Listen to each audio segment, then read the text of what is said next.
says 20th.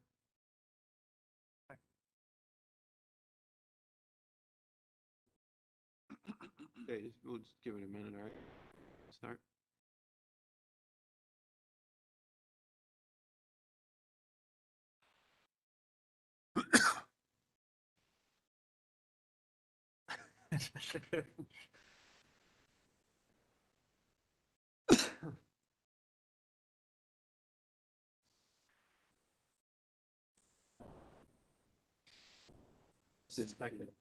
Over is probably a good bet, but that's my target. 9? Yeah. Yeah.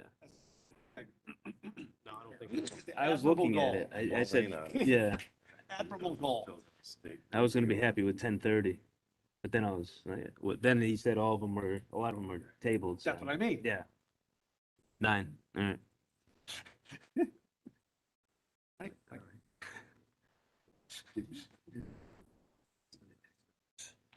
Yeah, until they're all tabled, and then we have that meeting when we all have to vote on Yeah, there was. Yep, on all of them. We On- have on 40, everything. 40 items. right.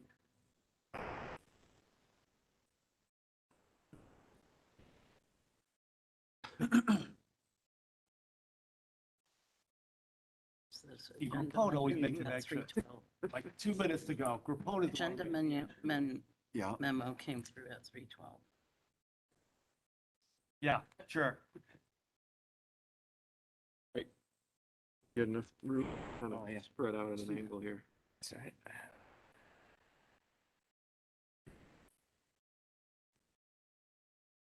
This up?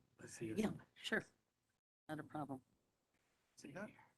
The agenda memo. I didn't that see- yeah, came out I at didn't see it. 3:12. He sent it like Put a color. right near the.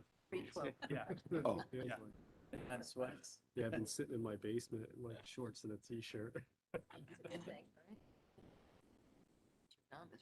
Oh, Think about it. what did they need? I was, 3 million? I forgot how much it traveling was. up for like 2 weeks a month. remember seeing it all somewhere. over the world, and I changed jobs. But in it needs June. it. Literally, I've been there a year. It's been all remote. It's bizarre. That's gonna change. Maybe you'll get out to the West Coast, right?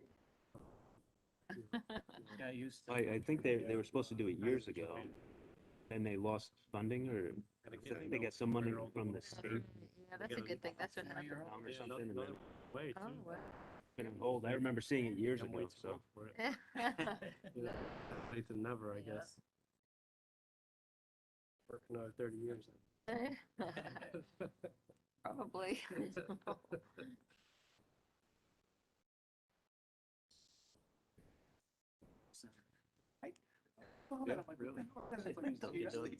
yeah. Yeah, I was like, thought of it. I didn't realize that. Well, he's No, it's not, it's the parent of Dunkin' Donuts. Is it the parent I or? think he's just a franchise. Like he owns a lot of them, Right, right. so he just No, goes on. Yeah. By that? Yeah. Got it. Got it. The other way. Okay, got it. Yeah. Got it. Exactly. Yeah. Yes, sir. It's not true. It's true. Let's call the meeting to order. Dave, can you call the roll call, please? Commissioner Agoric, Commissioner Gwark here. Commissioner Volpe, Commissioner Wulowski, Wulowski here. Commissioner Locke, Commissioner Locke's here. Alternate Commissioner Albanese, Alternate Commissioner Albanese here. Alternate Commissioner Coles, Alternate Commissioner Bowles is here. Alternate Commissioner Coviello, Alternate Coviello here. Alternate Commissioner Sablepool, Commissioner Santiago, Santiago's here. Vice Chair Salka, Commissioner Salka here. and Chair Hammersley. Hammersley's here. We have a quorum. I don't believe that Commissioner Volpe will be here this evening. I'll see Commissioner Coles in her place. And I'll stand for the pledge of allegiance, please.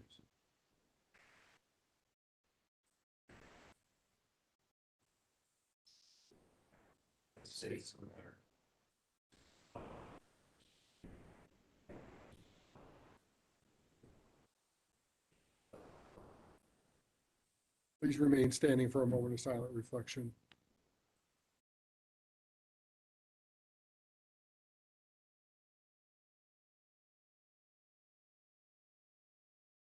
Thank you. Looking for a motion to approve the meeting minutes from our meeting on June 1st, 2021. So move, Mr. Chairman. Commissioner Salker with a motion, second. Second. Commissioner Locks. Any discussion? Seeing none, all those in favor say aye. Aye. Aye. Any opposed? Motion carries. Moving on to public hearing, item 7A, proposed zone text amendment to amend section 3-08 Housing Opportunity Zone, Zone Amendment 608, petition by Brian F. Macarello Esquire to change zone district from R80 to Housing Opportunity District, property located at 295 Landing Street, parcel size 11.21 acres, zone change 569. Site plan application of Frank and Mary Fregola to construct an age-restricted affordable housing development for 30 units under Connecticut General Statute, Section 8-30G, property located at 295 Landing Street, special permit 1811. This was continued from June 1st. Attorney Macarello, I see you at the dais. Chairman Hemsley, could I just say that we also have Special Counsel Brian Smith here today? Yep. Just for the record. Yep. Thanks. Thank you, Attorney Taylor. And welcome, Attorney Smith.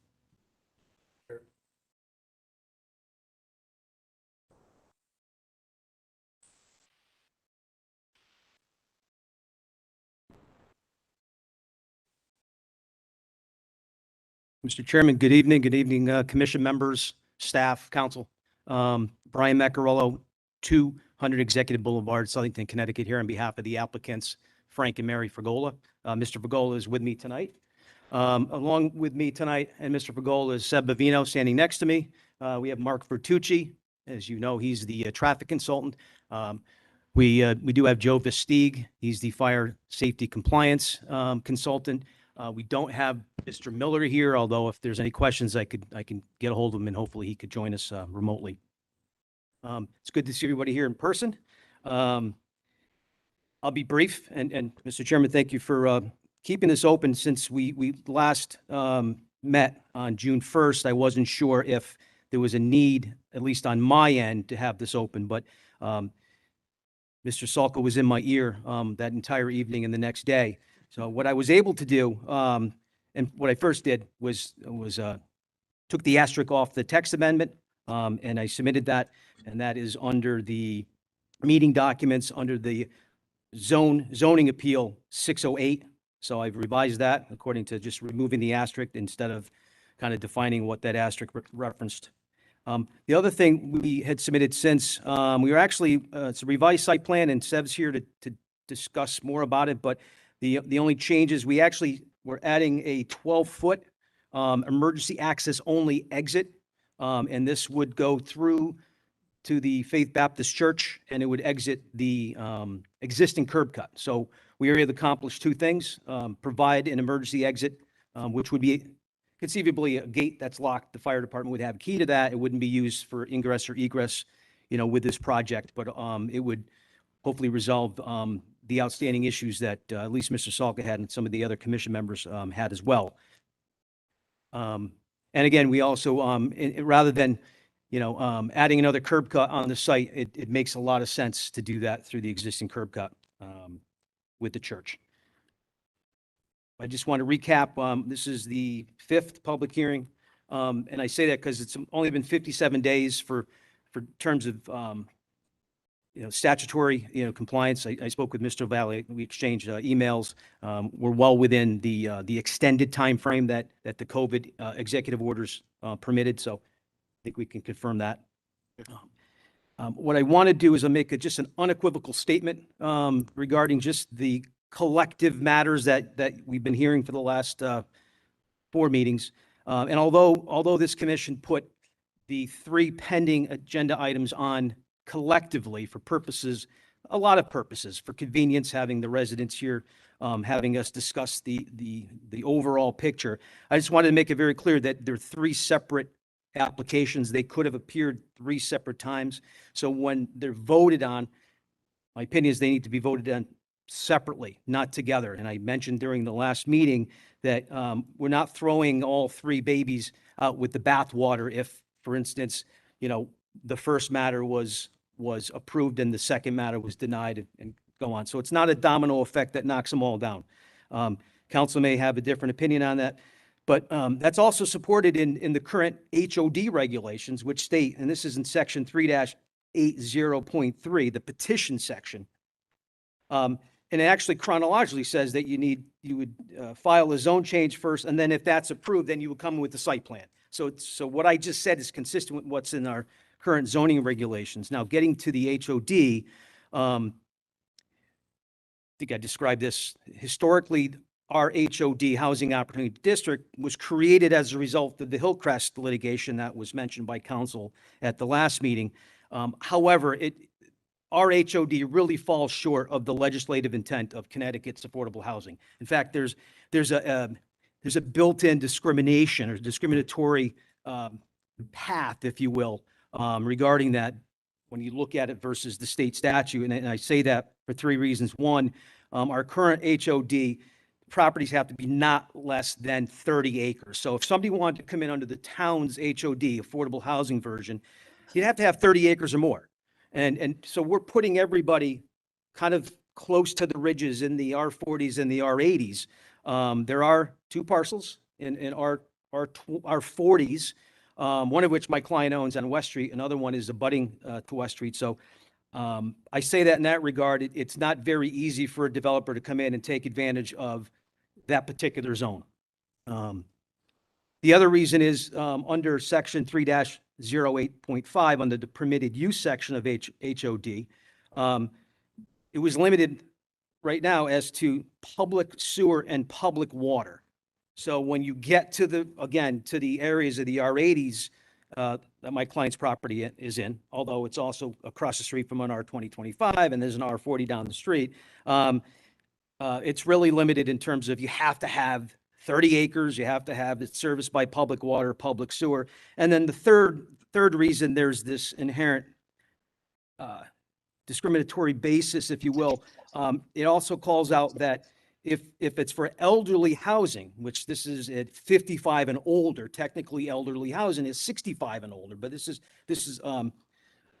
55 and older, a lot has to be located within a reasonable safe distance to the public park, a public school, or any facility that has a reasonable area of land dedicated to recreation. So what I did was added open space, because this property is right next to the town. We spent a little shy of $1 million for the development rights of Hawks Landing, and it's also, there is an open space, as I mentioned. There's actually two in walking distance.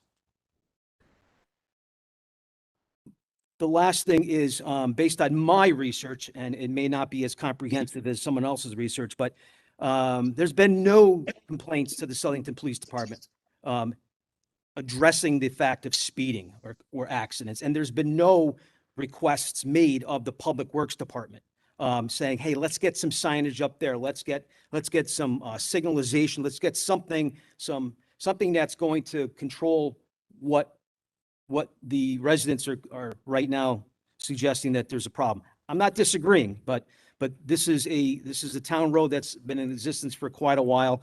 It's not the only road leading to or leading from this area, but you have to remember, this site has not been a shovel put in the ground yet. So this site is not contributing to any of the issues of traffic.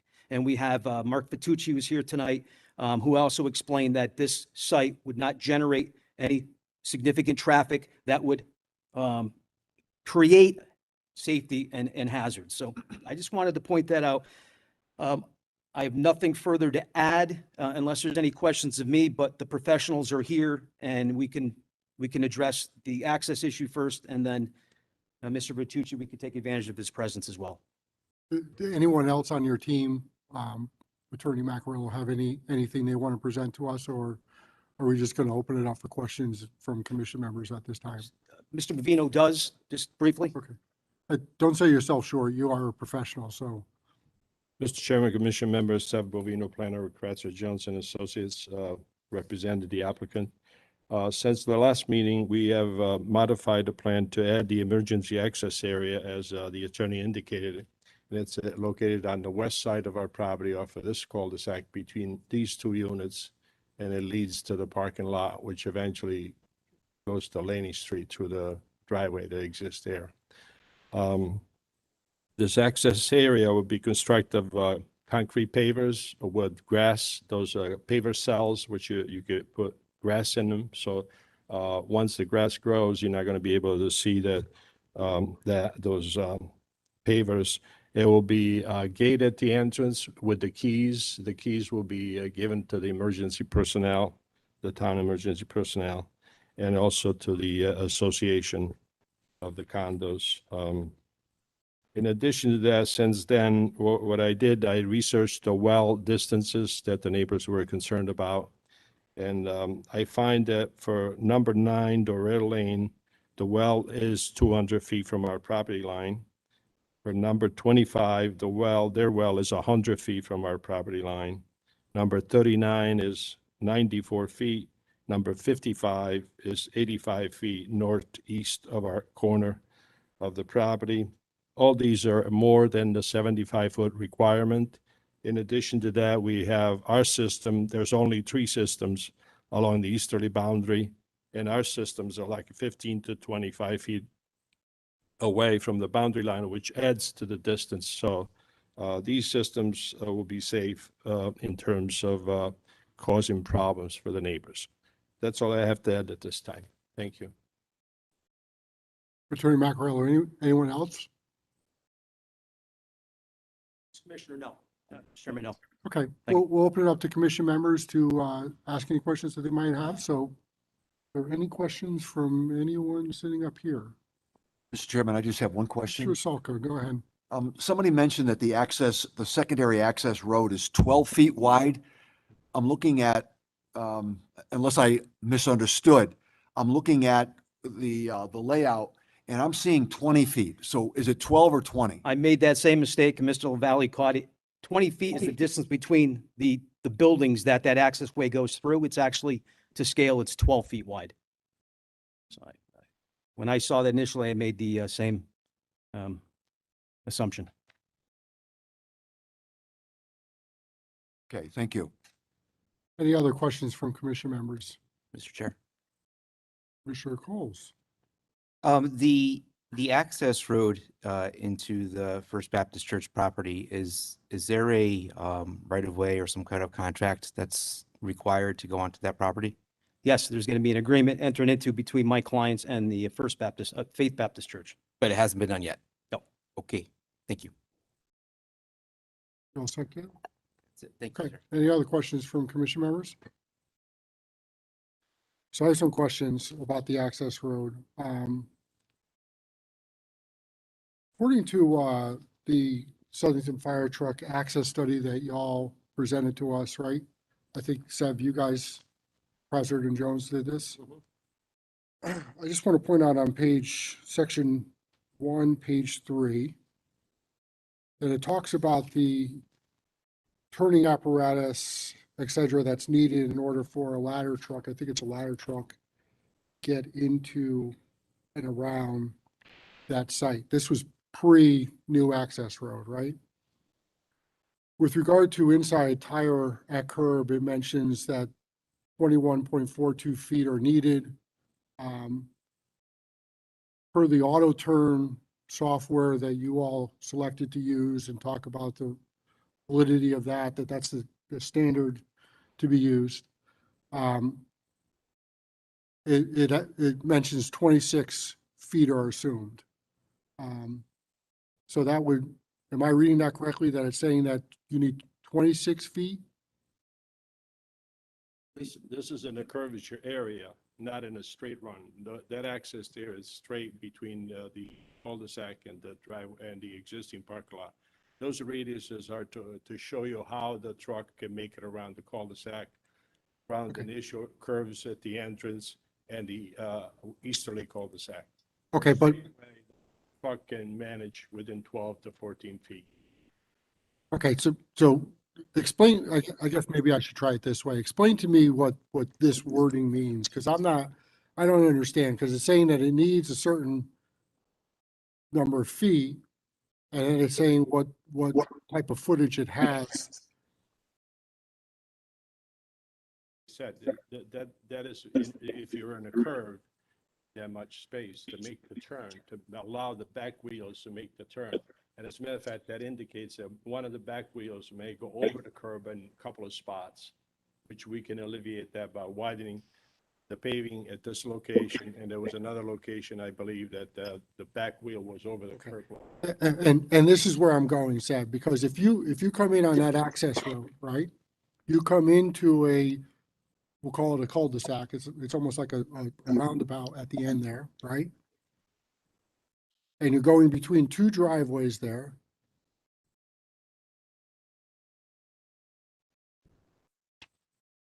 The green in the middle of that roundabout has a rain garden in it, which is a depressed piece of land, correct?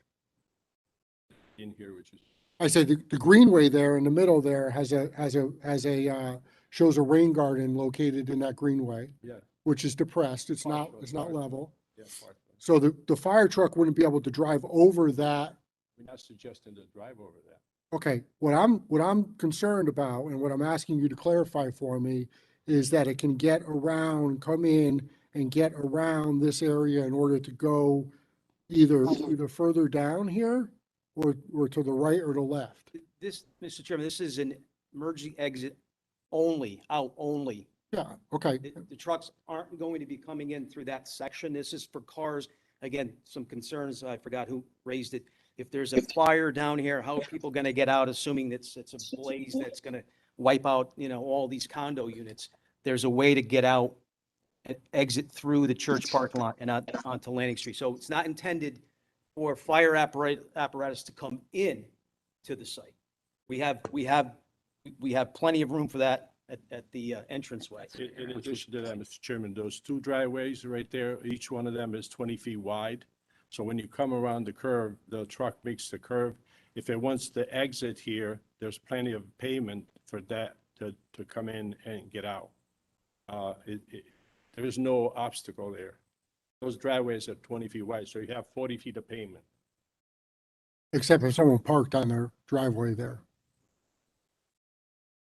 Again, this is an unusual situation, was brought up in case there's a blockage somehow. There's a way out for people. The fire apparatus is doing their job, fighting the fire, and someone wants to get out. That was the question that was raised. This will provide that. I'm not trying to be argumentative by any stretch. I'm just trying to find out what the plan is. And the regulation as it reads right now, and you all know this because your regulation zone text amendment seeks to change this, says any development 25 or more units is required to have two means of egress into that property. And I think that needs to Your be changed. development, Okay, it's buildings, not let me units. finish though. So- Your development is 30 units. You seek to change that to any development over 30 units. I might suggest, or others might suggest, that the reason the 25 is in there and the reason that the police and the fire department of Southington both came in to this commission and submitted a request for another means of egress, that the reason that the 25 is in there is because the police and the fire department believe that anything in excess of 25 becomes a public safety concern for them. So what I'm trying to do is to make sure that they have what they're looking for from a public safety standpoint, right? Which we're allowed to look at, right? I mean, that's one of the two things that we're allowed to look at. So from a public safety standpoint, the statement can be made, agree or disagree, but it can be made that anything over 25 becomes a concern, and that's why they're asking for a means of egress. So if you're saying that people can get out of that second mean of egress that you show on the site plan, I appreciate you doing it, which I asked you for at the last meeting. If you're saying that, I'm saying, what if someone parks their car in that driveway and now the second mean of egress is blocked, and that person, let's just say, worst case scenario, isn't going to move their car because maybe they're not around because maybe they're in Florida or somewhere else where they're retired, because we heard here that, snowbirds, this is kind of meant for snowbirds, right? So I'm just saying, asking you, what's the plan in that type of a situation? And I'm wondering if it actually legitimizes a need to increase the width of that means of egress from the 12 feet that's proposed there to a wider berth of, let's say, 20 feet or some other, you're the engineer, Seth. I leave it to you to. 20 feet. We have a distance between the two buildings at 20 feet. We feel that it's appropriate, the dimension that we have there. It can go to 14. but there's no need for it. There's plenty of room for the truck to make it through there, even with a car parked at this location. There's ample pavement between the two parking spots. There's a car there, we still make it through. And remember, this is an emergency and it's an unusual situation if it happens. We're If, providing it to you. I just want to point out that the fire department did approve the original site plan. It was then asked, the chief was asked about a second access, and it's always preferable. He wasn't saying, if you read his letter, that it's required, because he then would have not approved the original site plan, which he did. Again, I share the same frustrations Mr. Santago does, because I haven't received an email or reply or phone call. I tried contacting the fire department. They're not here tonight. Perhaps maybe someone should have said, hey, can you stop in, participate remotely to answer these questions? These are very important questions, I agree. But we keep creating scenarios where, we take one step forward and then, we're asked to go 2 steps back, okay? Regarding this, so we provided the emergency access only in case car needed to leave, someone had to go to the hospital, or an ambulance needed to come in. So that was kind of the understanding. So now, to throw in, okay, well, what if the person happens not to be home, where the car's disabled or something along those lines? We're doing our best. We're doing our best. We met the site plan requirement. There's a difference. Is it 30 units or is it 25 units or 25 buildings? That's an issue. I think council, we could either agree or disagree on that by definition, but we're providing what at least Mr. Salka, the last thing I heard from him is a second access, and we're doing it, I think, in a creative way. So we're not creating another curb cut, which would then, there'd be an issue on how many curb cuts, you would have on Landing Street, in addition to the one that's being proposed now. Well, I think in fairness, Attorney Macarello, the issues that I'm raising are with the current regulations which were established. So if the fire department said that they approved it, they came back later on, and I think it was May 3rd, they sent us all an email along with the police department, sent us all an email saying that they would ask that we consider putting a second means of egress, which is why we're here. And frankly, probably one of the reasons why this public hearing remains open, because I had asked you to provide me with a site plan that shows a second means of egress, and this is the first time we're getting a look at it. And those regulations are current regulations. You're proposing to change the regulation to meet what you all are looking for, which is not unusual. I get it. That's fine. But let's understand what it really is, right? I mean, I don't want someone to suggest that it's anything less than a public safety concern, because I would suggest that the reason that it's set at the limit that it's set at right now under the current regulation is for that very reason, because somewhere along the line, the fire or the police department came in, or some code is out there that says that anything that's this dense should have a second means of egress. I don't think anyone pulled it out of thin air. I think that there was some thought put behind it, but I'm speculating like you are, I guess. Yeah, So- and let me make the statement. If it's such a concern for fire safety, I would imagine the fire chief would be here, standing in front of you and saying it's a concern for fire safety. He for some reason, again, I go back to the letter. They approved the original subdivision application or site plan. Sent the letter. It's preferable to have 2. Didn't respond to my inquiry as to why there needs to be 2. My client then had to retain the services of a fire safety consultant, came in and explained that this is a proper one way in, was proper. We then widened the driveway. So we had a lot of iterations of the site plan. And now we have this exit only. I just don't know, where it stops. Yeah. I really wish the fire marshal was here, the fire chief. That way we could Well, ask him. I mean, he may have, I might think I'm important. I don't think I'm more important than the fire chief of Southington. And he might have more important things to be doing right now than to show up here and Well, to testify. But that's his decision. It's not mine. We made the request, yeah. and it is what it is. So Right. there's no need to go any further. Commissioner Salka. Just one question. In looking at 30.0817, the way the regulations currently read, it says, for developments over 30 units in density, applicants shall provide, 25 units, the applicant shall provide 2 entrances / exits from the development. Not just egress. Egress means out. This means in out. And if you lock it, it ain't an egress.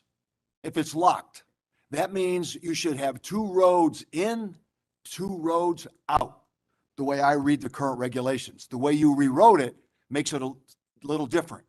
So what you proposed here with the 12 feet is not, and locking the gate is not 2 entrances or exits from the development. I think the way this is written, it's 2 of what you have in the lower right-hand side coming off of Landing Street. That's the way I read this. And the units That's what I was pointing out unit at the numbers last are meeting. buildings. So we had originally, when we were moving forward with what we hoped was public sewer, we had individual buildings. We had individual units. We now have 15 buildings. Yes, there are 30 units, and that's where the difference is between my reading and your reading. Could I go back and change it to 31 to get it under your definition of units? I could, but I'm sure it would be rejected because the original says 25, and we just need to know what the little legislative history, if you will, reason for 25. I'm not sure if anyone here could, I don't know what the 25 was there. Is it for fire safety? If it is, then. Well, again, this commission, as I understand it, can only go by what's in our regulation. That's our mandate that we have. Now, the fire chief can say that he approves the site plan, but when it comes to us, we have to look at the regulation. And the regulation says that it provides 2 entrances and exits from the development, not a locked entrance. That's not what I would classify as an open 2 entrance and exits. And you will not have this with this site plan. You will not have. Sorry? You will not have 2 separate. You won't have a duplicated driveway like that with the site plan. So this is for all practical purposes, this is the kind of the final revision for this. I'm just being honest. We provided the access out, which again, the scenario was if there's a fire in the cul-de-sac and someone can't get out because they either a dentist appointment or they have to go to Starbucks or they have emergency. I understand what you're saying, but again, I'm looking only at the regulations. Well, that's right. And the text That's I what we're going proposed, by. as I mentioned, is not, it's just fluid. I mean, I'm the one proposing. My ears are wide open. If there's any other suggestions, I think we need to resolve the definition of unit in terms of building, or is it actually unit? If it's literally units, then guess what? I go back and I change that section from 30 to 31. I mean, obviously that's what I would do, because why would I propose something that this site plan wouldn't fit? Right. Under that scenario. So I could do that. That's why we had to go from 30 acres down to 10 acres, 10 or more. And that's why we then try to limit it to parcels which are within 1,000 feet of 84,691 versus, any major corridor, which the list that was provided, I think we cut all those properties in half in terms of what could fit under what we're proposing as the revised HOD. Okay. You all set, Bill? I'm set. Okay. Thank you. Just one final question for you, Attorney. I had, according to the minutes that we just adopted on page 9, it's noted that I had asked that, it was suggested that these numbers that were provided in traffic counts that were handwritten on the data that related to the Denise retail dated 8/26/2016, that those numbers were agreed to by somebody at the Connecticut Department of Transportation. I asked Mr. Vertee to provide us with that correspondence. Do we have that correspondence? Could you just give that to Dave so he can enter that into the Can record? you just identify for the record what it is? And title of the document. Mark Vertucci again, from Fuss and O'Neill.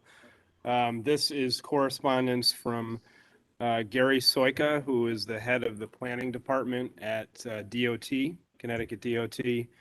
And it's an email responding to my requests for any available Saturday account data on Queen Street in the vicinity of Laning Street. So he responds that he does have 2016 Saturday volumes at the intersection of Route 10 at the I-84 eastbound ramps, which is directly adjacent to Laning Street on the north side. And then the attached is the traffic volumes that he approved for it was the Sinise retail development on Main Street. So that is what I'm submitting Okay. here. Just I appreciate that, Mark. Just one thing I'm just going to point out is that you mentioned Saturday traffic. How about the PM peak hour, which is the first sheet that you submitted to us originally? You have two sheets. One is Saturday, one is PM peak hour, which I assume is a weekday. You have- correct. Yeah. So he gave me the whole Okay. study, Okay. which has 10 intersections in Queen Street for Okay. both peak hours. If you could just give that to Dave, just so we get it in the record, please. Thanks, Mark.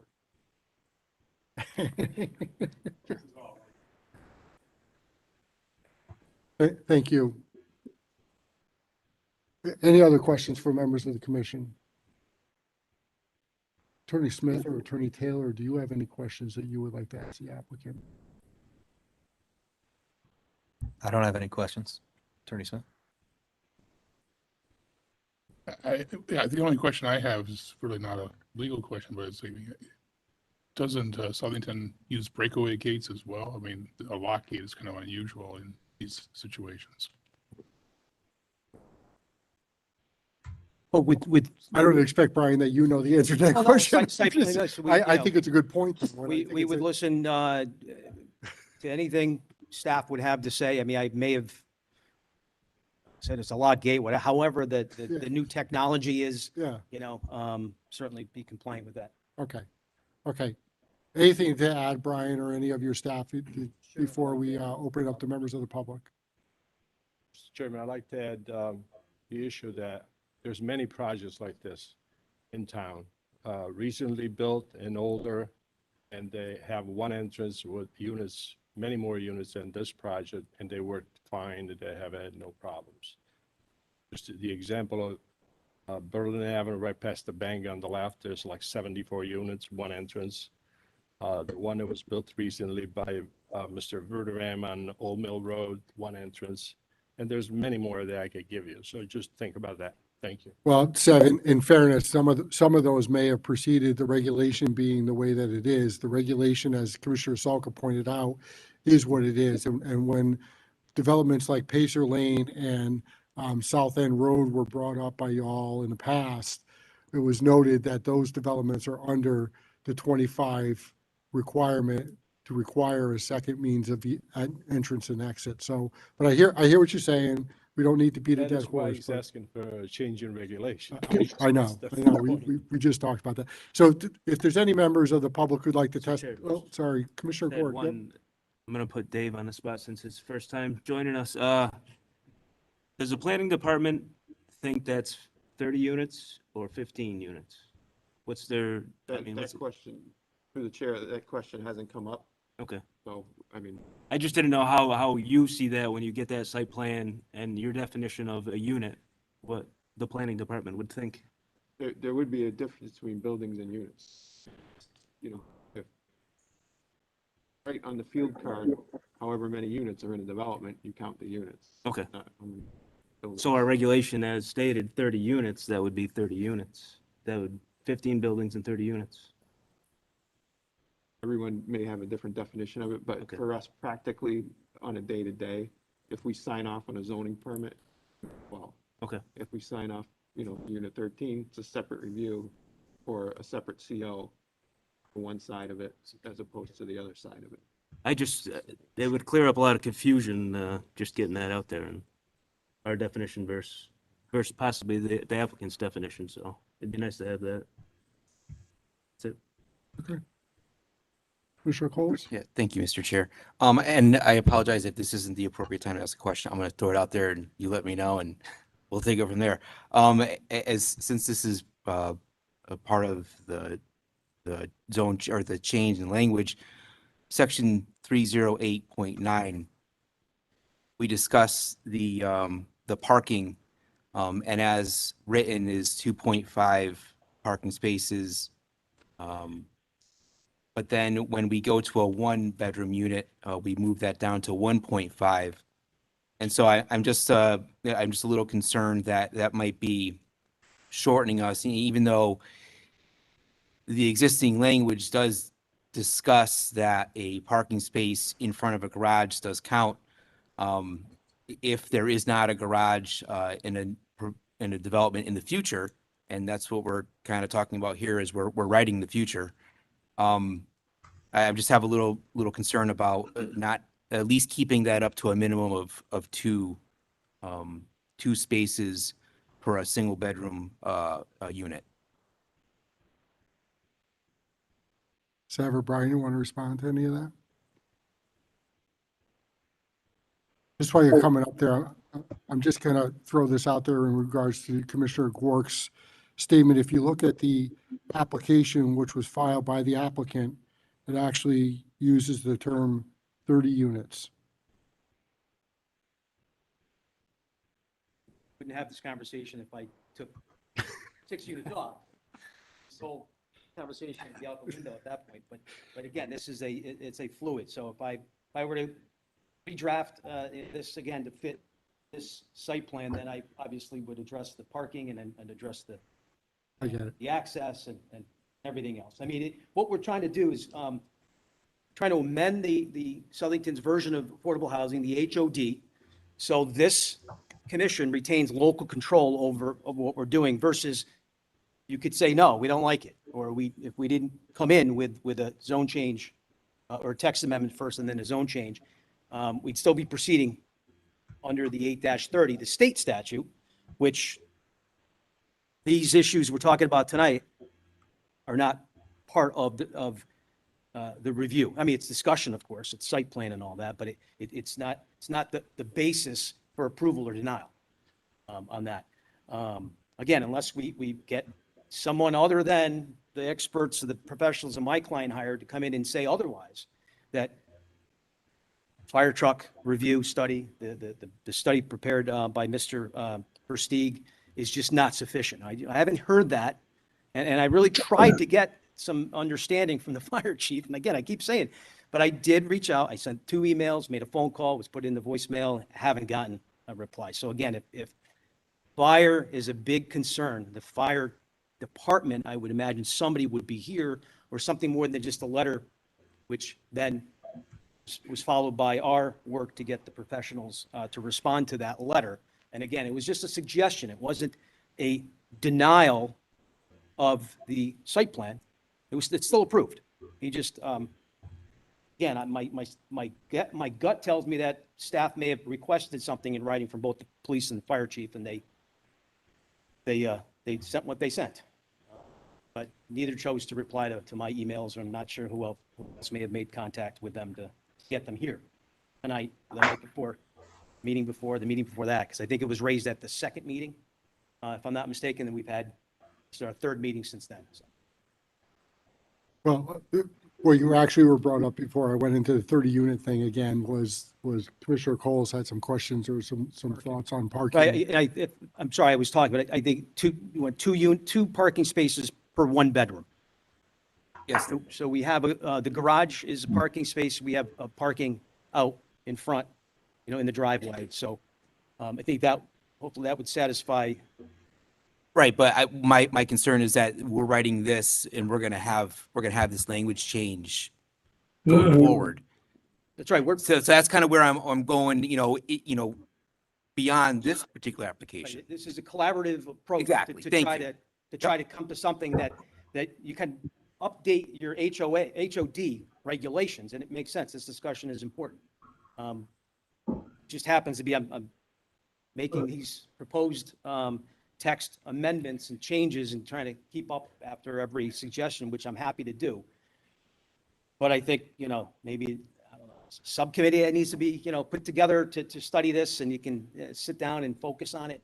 I know it's tough to do it like this with one application in front of you, but they're very good points, and I think the evolution of the HOD from when it started during the Hillcrest, it hadn't changed since, so this is the first time we're trying to change it, to make it make sense, because no one's going to come in with an HOD, because as I mentioned earlier, no one's going to fit the initial requirements unless you change it. So the attempt to try to get, retain the local control is what we're doing, and if it's not approved, then obviously withdraw the zone change, because site plan wouldn't fit, under the regulations.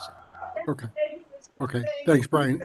So at this time, we'll open it up to members of the public. Any member of the public who'd like to testify in favor of this application, if they can step forward, or if they're on the WebEx, just speak up, identify yourself, give us your address. This, again, is only for people who are testifying in favor of this application. Give one more call for people in favor of the application. Hearing and seeing none, if there's anyone who'd like to testify in opposition to this application, again, please step forward, identify yourself, give us your address, and share your thoughts. I'm going to remind people, that, especially because of the last meeting where we went to the maximum allowed time, Midnight. that if you have testified previously, that is on the record. Unless you have new information, there really is no need for you to testify and say the same thing again. It's on the record. We will consider it when we deliberate on the application. But anyone who'd like to testify in opposition to this application, again, please step forward, state your name and address, and share your thoughts. Good evening, Karen Poole, 119 Durrell Lane, and I do apologize. It's like my third time communicating with you on this project. But as I said twice before, I'm speaking against the project, and I'm speaking against it because of the safety of the neighborhood that I live in. During the last meeting, there were several statements that were made that were taken as fact. And I felt that if I'm going to oppose this, I also needed to present facts and not just my emotion and feelings. So I did do some research over the course of the 2 weeks. And the first thing that I'd like to talk about is the traffic study. And I know you heard this in my letter and then last week, but the developers are talking about this community as a 55 and older community. And we also hear it's a senior community. Those are two different concepts, even though it's been used interchangeably in this case. I told you last time, if you're 55 and older moving into this community, you're working 12 years more. So you're using Lanning Street on a daily basis to go to work. But in the meantime, I also started to do research on these seniors, and that's me. And I know I'm certainly over the age and I am working full time. So I wanted to find out, am I the crazy person or is this a trend? I went to the CDC and there was a study published, and I will tell you it's an old study, came out in 2014, and it was titled, glasses, here's the age, Productive Aging and Work. What that study said was that workers aged 65 and older have grown by 117% in 20 years. But the interesting point in that study was, it's not that there's more people working over the age of 65, they're working full time now. That's a shift in the type of people that are working. So again, you have 55 and you have 65 that are going to be coming out onto Lanning Street. It's not the quiet community that was presented to us with maybe 1 or 2 cars at peak hours. Last year, in order to bring that data up forward, there was a podcast put out by NPR, and this was aired on January 7th. And there was a panel of experts talking about seniors working. And Richard Johnson, who's the director of retirement policy for the Urban Institute. Now, the Urban Institute is a nonprofit organization, and they focus on economy and social issue policies. He came out and said that based on his statistics, there are 75% more seniors working full-time than the previous generation. I know it's a little bit different in the numbers, but it's telling you that this is not going to be a community that's not going to impact Lanning Street. People will be either going to work, whether they're 55 or 65. They also, the thing he pointed out was people are working over the age of 65 because number one, they have better health. Number two, they enjoy their job. And number three, it's out of a need for necessity. And this one scared me a little bit because it is personal. He said that if you're retiring in the year 2001, your Social Security income is 12% less than it was in 2000. So people, if they didn't do a lot of planning, they need to work. So this isn't the quiet little community that people are saying it's going to be. I also talked last time about the mobility of seniors and the perception that they're going to stay put on Lanning Street. Well, the CDC published a study in 2018. And what they said is that there are 45 million licensed senior drivers in the country right now, or at least in 2018. That's a 60% increase from 2000. People, and their bottom line is the seniors are mobile and they want their independence. So they're either driving to socialize out of necessity or just to show that they can drive still. So, so again, that goes to the point that this is not going to be a quiet community not impacting on Lanning Street. So let's talk about Lanning Street and the safety of Lanning Street. I pretty much told you last time that I felt it was an unsafe road, but that's my feeling. So what I needed to do was figure out who are the experts that define an unsafe road. I did find that there is a nonprofit organization, Safe Roads USA, and their focus is to analyze roads accidents within the United States and to comment on what municipalities need to do for their infrastructure. And they defined in an article that was titled, not a great title, but it was a comparative article talking about dangerous roads and accidents. And they defined what a dangerous road, what are the characteristics of a dangerous road. And they said it's a road that has congestion, it's a road that's impacted by weather conditions, and poor road design. So I said, all right, well, we can't do anything about the weather here, but we can look at the road design.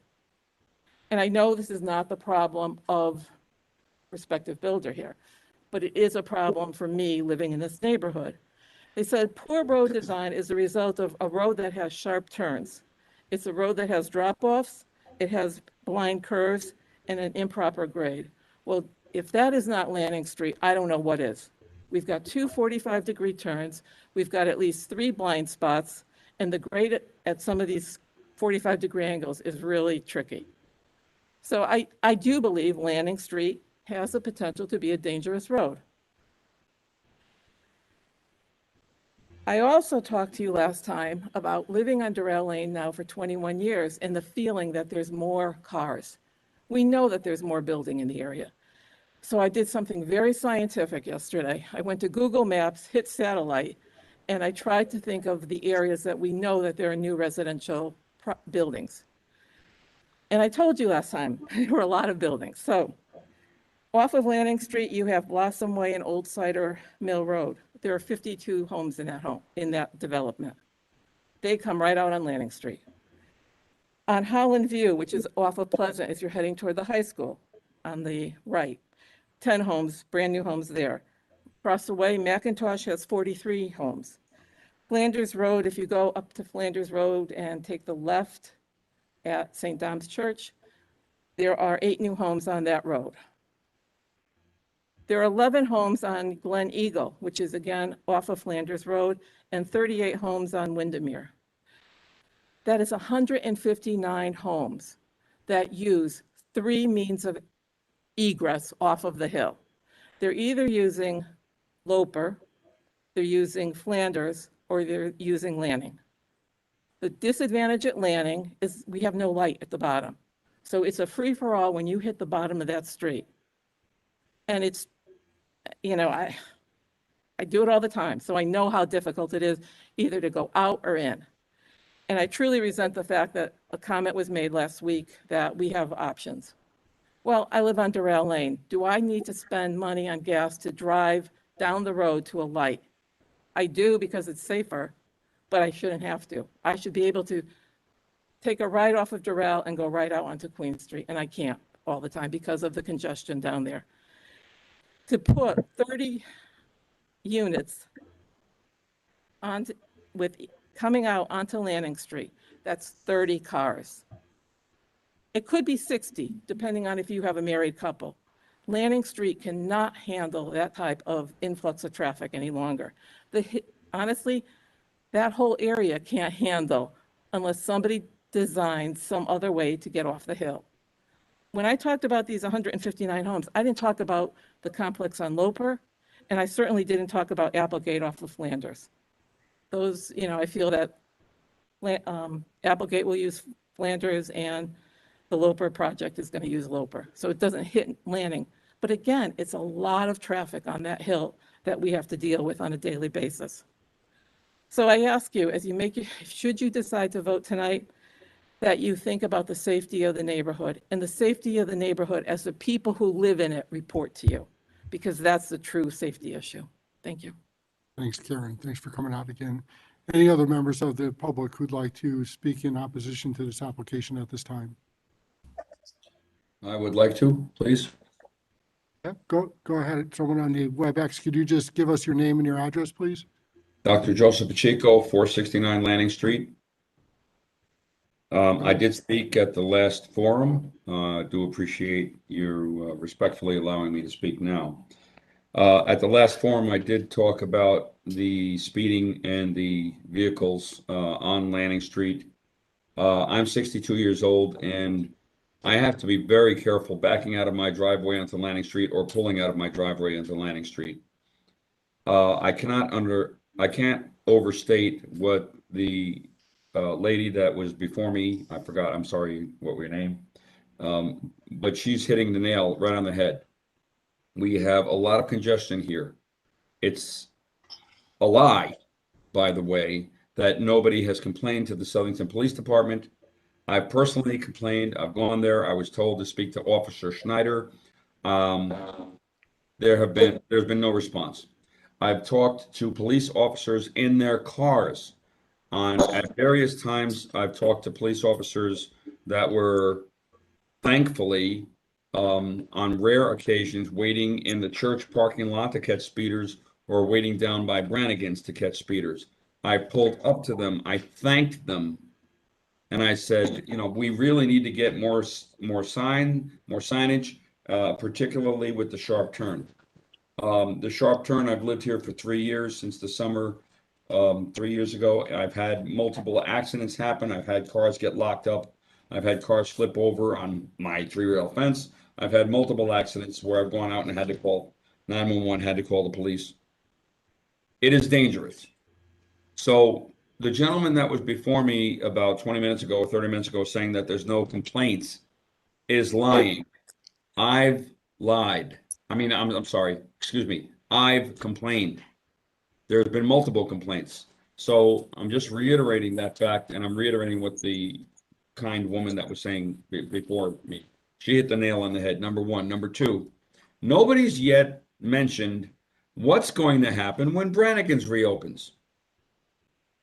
Has anybody ever thought about that? Oh yeah, well that's below this, but we're talking about access and egress out of Lanning Street, which does not have a light. And I agree with her. Why should I have to go down to the next light to try to get back to my home? It's a lot of traffic. And she was wonderful about doing her evaluation of 140 homes being additionally added to Lanning Street. Looking at the decision with the municipalities, one of the things that was in the flyers to the people around here, and I can attest to the fact that there are people here that are elderly that don't have computers. They're not able to join. The gentleman across the street from me, they're wonderful people. They owned the furniture cabinet making. They're in their 90s. They can't join, but they're part of this. And the people that are across the street from me, Bill and Marie, they're sweet people, and they don't have computer access. So they're against this. A lot of people are against this. And here I am reading that the decision is necessary to protect substantial public interest in health, safety, and other matters a municipality may legally consider, and that the public interests clearly outweigh the need for affordable housing. The public interests do not want this. When you talk about affordable housing, I did a quick research on what is available for rental units of apartments and rental units for housings. And there's a lot of rental units in and around Southington between $800 to $1,500 a month.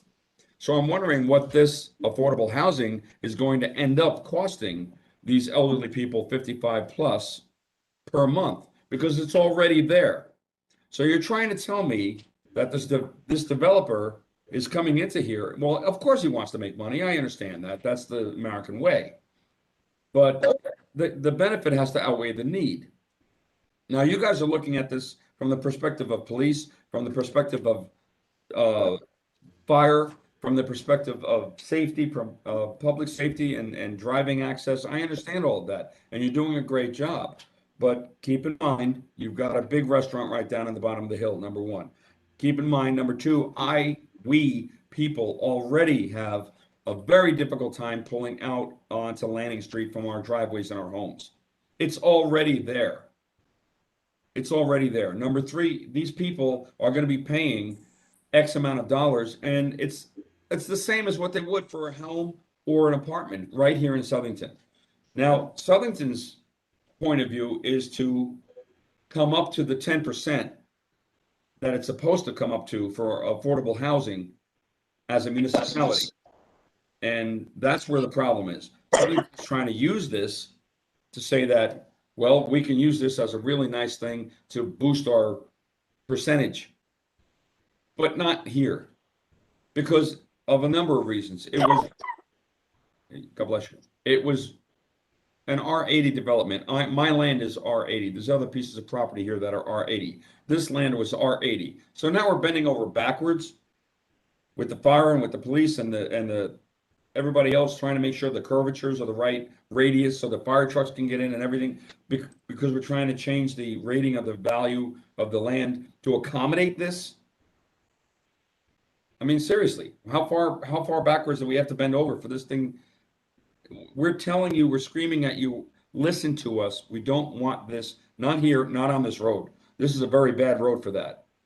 It's an extremely bad, hazardous road. She is right, and I'm supporting her 100%.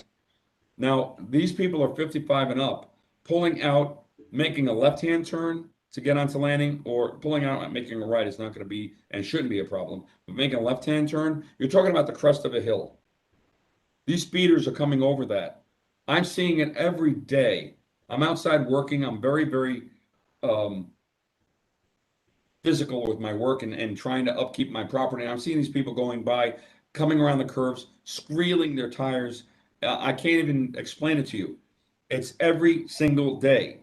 So you can sit back and say, well, we have this statistical study and we have this statistical study. It's not reality. Everybody that's here, that lives here, we see it, we know it. There's children right here on this road. So I'd just like to end by saying that I have complained to the police. People have complained to the police. There's been numerous accidents here, not just on this curve, which is a 90-degree curve, but also on Lanning Street. There are a lot of speeders on Lanning Street. I've gone up and talked to the police personally in their cars and also down at the police station. So we do have a problem. We have a serious problem. And now, but we have a serious problem without this thing going in. So, you know, looking at the public interest clearly outweighing the need for the affordable housing, there's plenty of affordable housing for people out there. This does not have to happen. And it does not have to congest Lanning Street the way that you don't think it's going to, but it's already congested the way that it is. Thank you for hearing me. Thank you for sharing your thoughts. Any other members of the public who'd like to testify in opposition to this application at this time? John Brickley, 46 Doral Lane. As I've stated before, I'm against this, and I'm going to keep this very brief. First of all, I just wanted to address the article that was recently published about the last meeting and how it's been scrutinized with the affordable housing. My wife and I are not against affordable housing at all. What I'm trying to say is if you're putting in 30 units, whether it be affordable housing or not, I'm going to be concerned about my property value and whether or not it's going to devalue it. But at the end of the day, it's an R80 residential property. That's what it was purchased for. It shouldn't be changed to HOD. And I've been on all these meetings, and every week I hear different adjustments made by the developer and the representation, yet I've not heard anything on how they're going to fix Lanning Street. You know why you can't fix Lanning Street? Because it's too dangerous. So at the end of the day, I continue to hear doubt from this commission as to whether or not this should be placed in this piece of property. I urge you to vote no, and I thank you for your time throughout the last month. Thanks, John. Any other members of the public who'd like to testify in opposition? Yeah. Oh. Is it Carrie there? Hi, yeah, can you hear me? Yeah, Carrie, can you hold off just? You can have the phone go first, that's fine. It's Okay. easier because of But their. I just have a lady who keeps standing in here, but go ahead, Carrie. With the volume of paper that I hope she doesn't read. Okay, every single thank one. you. I'm Carrie McFarland. I'm at 426 Lanning Street. My husband, Jay, is putting the kids to bed, but I wanted to make sure I was on this meeting tonight. I know we've already mentioned in a previous meeting our concerns about the hazards and the safety issues on this road in particular. But I just wanted to bring up one other concern that we have, particularly living right close to that 90-degree turn on Lanning Street that our neighbor Joe was discussing. I know there's been traffic studies, a traffic study about, the additional cars that this development would bring. But I don't know if anyone's brought up the concern about the construction traffic that would be added onto Lanning Street. We've already talked about how it's so difficult to turn onto Queen Street from Lanning. So many people, including myself, will decide to go to Pleasant Street to where there's a light. So that's a lot of traffic around this dangerous corner. Now, my concern, having 3 young kids who like to walk in the neighborhood, we have to get to a sidewalk, we have to go around this dangerous corner. With the addition of the construction traffic, I imagine that however long this construction project would be occurring, months, years, I don't know, there's going to be large construction vehicles, I imagine, many of them going around this dangerous corner. Larger vehicles, then you have cars speeding around the corner, and it's difficult. They cross the yellow line to begin with, but then you have large construction vehicles going around this corner. You have residents who are just trying to take a walk in a stroller with a 2-year-old. And I feel like I already take my life in my hands sometimes. Luckily, we have lovely neighbors who say, come on to our lawn, cut through our backyard, but not everybody can do that. We have high school kids that run in the area. We have people that try to walk their dogs. We just want to be able to take a walk in our own neighborhood.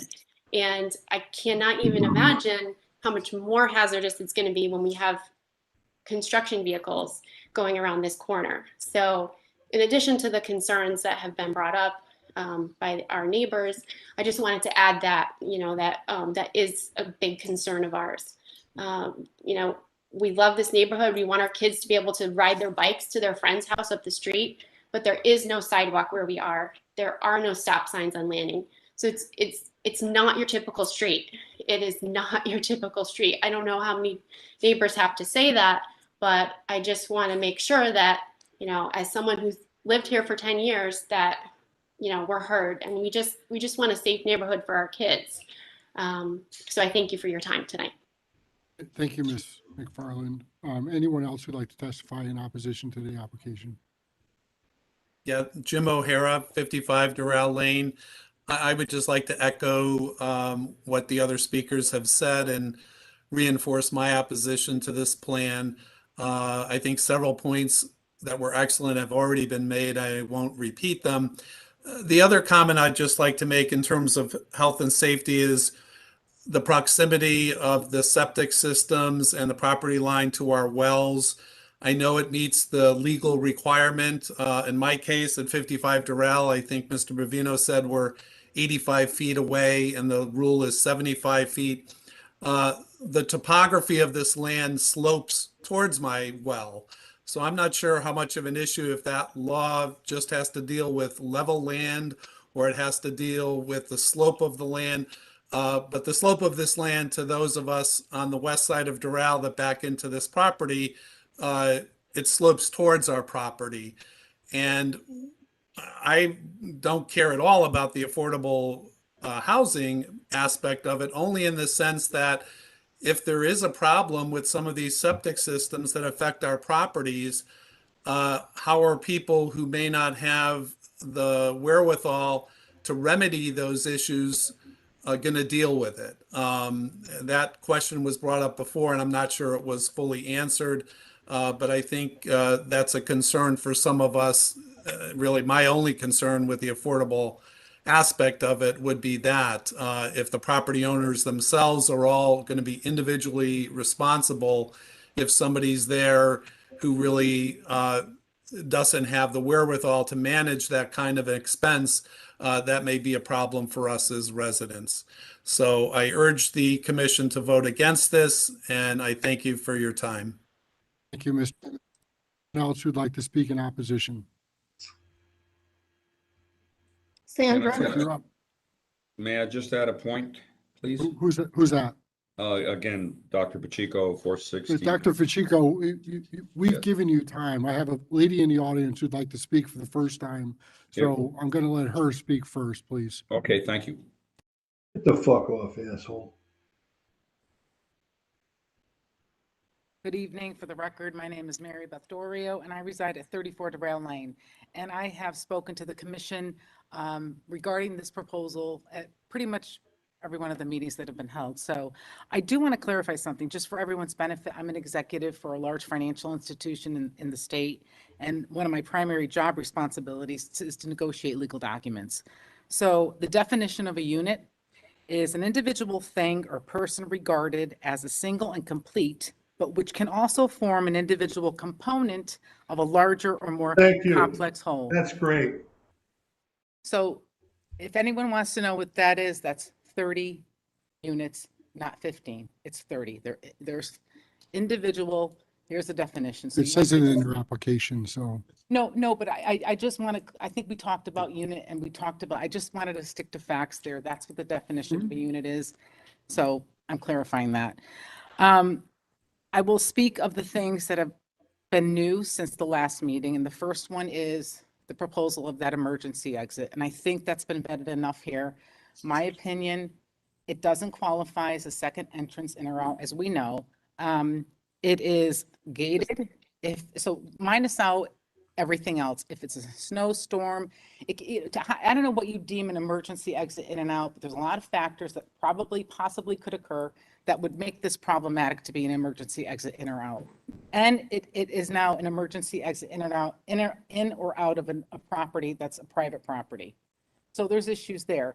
You can have an agreement with that property owner, but if there happens to be a vehicle parked or vehicles parked because something's in session there and you have to get in or out for an emergency, that's a problem. So I know that's, we vetted this, but that's, that's nice that that's there, but I don't deem that as something that's feasible or reasonable. The other thing is when I read through the proposals that have been on docket for a while, I do want to clarify, as I mentioned in the past, I've gone through the regulations, I've pointed out the difference, I've talked about how the language is being tailored for this development.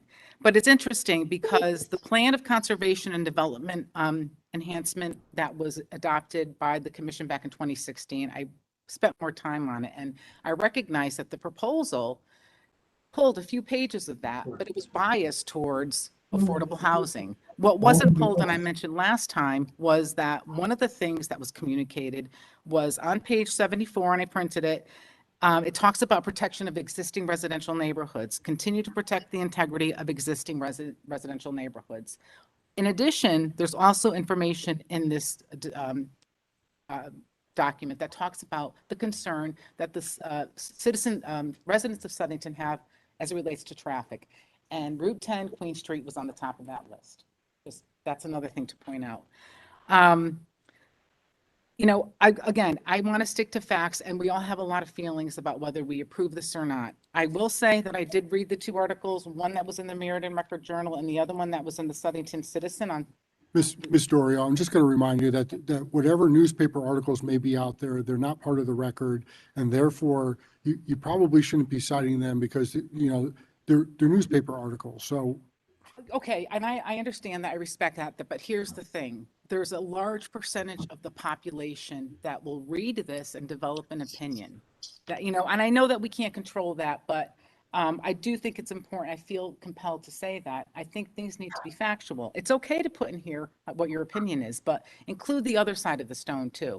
And we've already talked about, We are obligated to only consider the record. okay, The newspaper article is not part of the record. all right, so then If scratch you that. want to make it part of the record, No, I'm interjecting my opinion, if I may, for 2 seconds of what I have to say.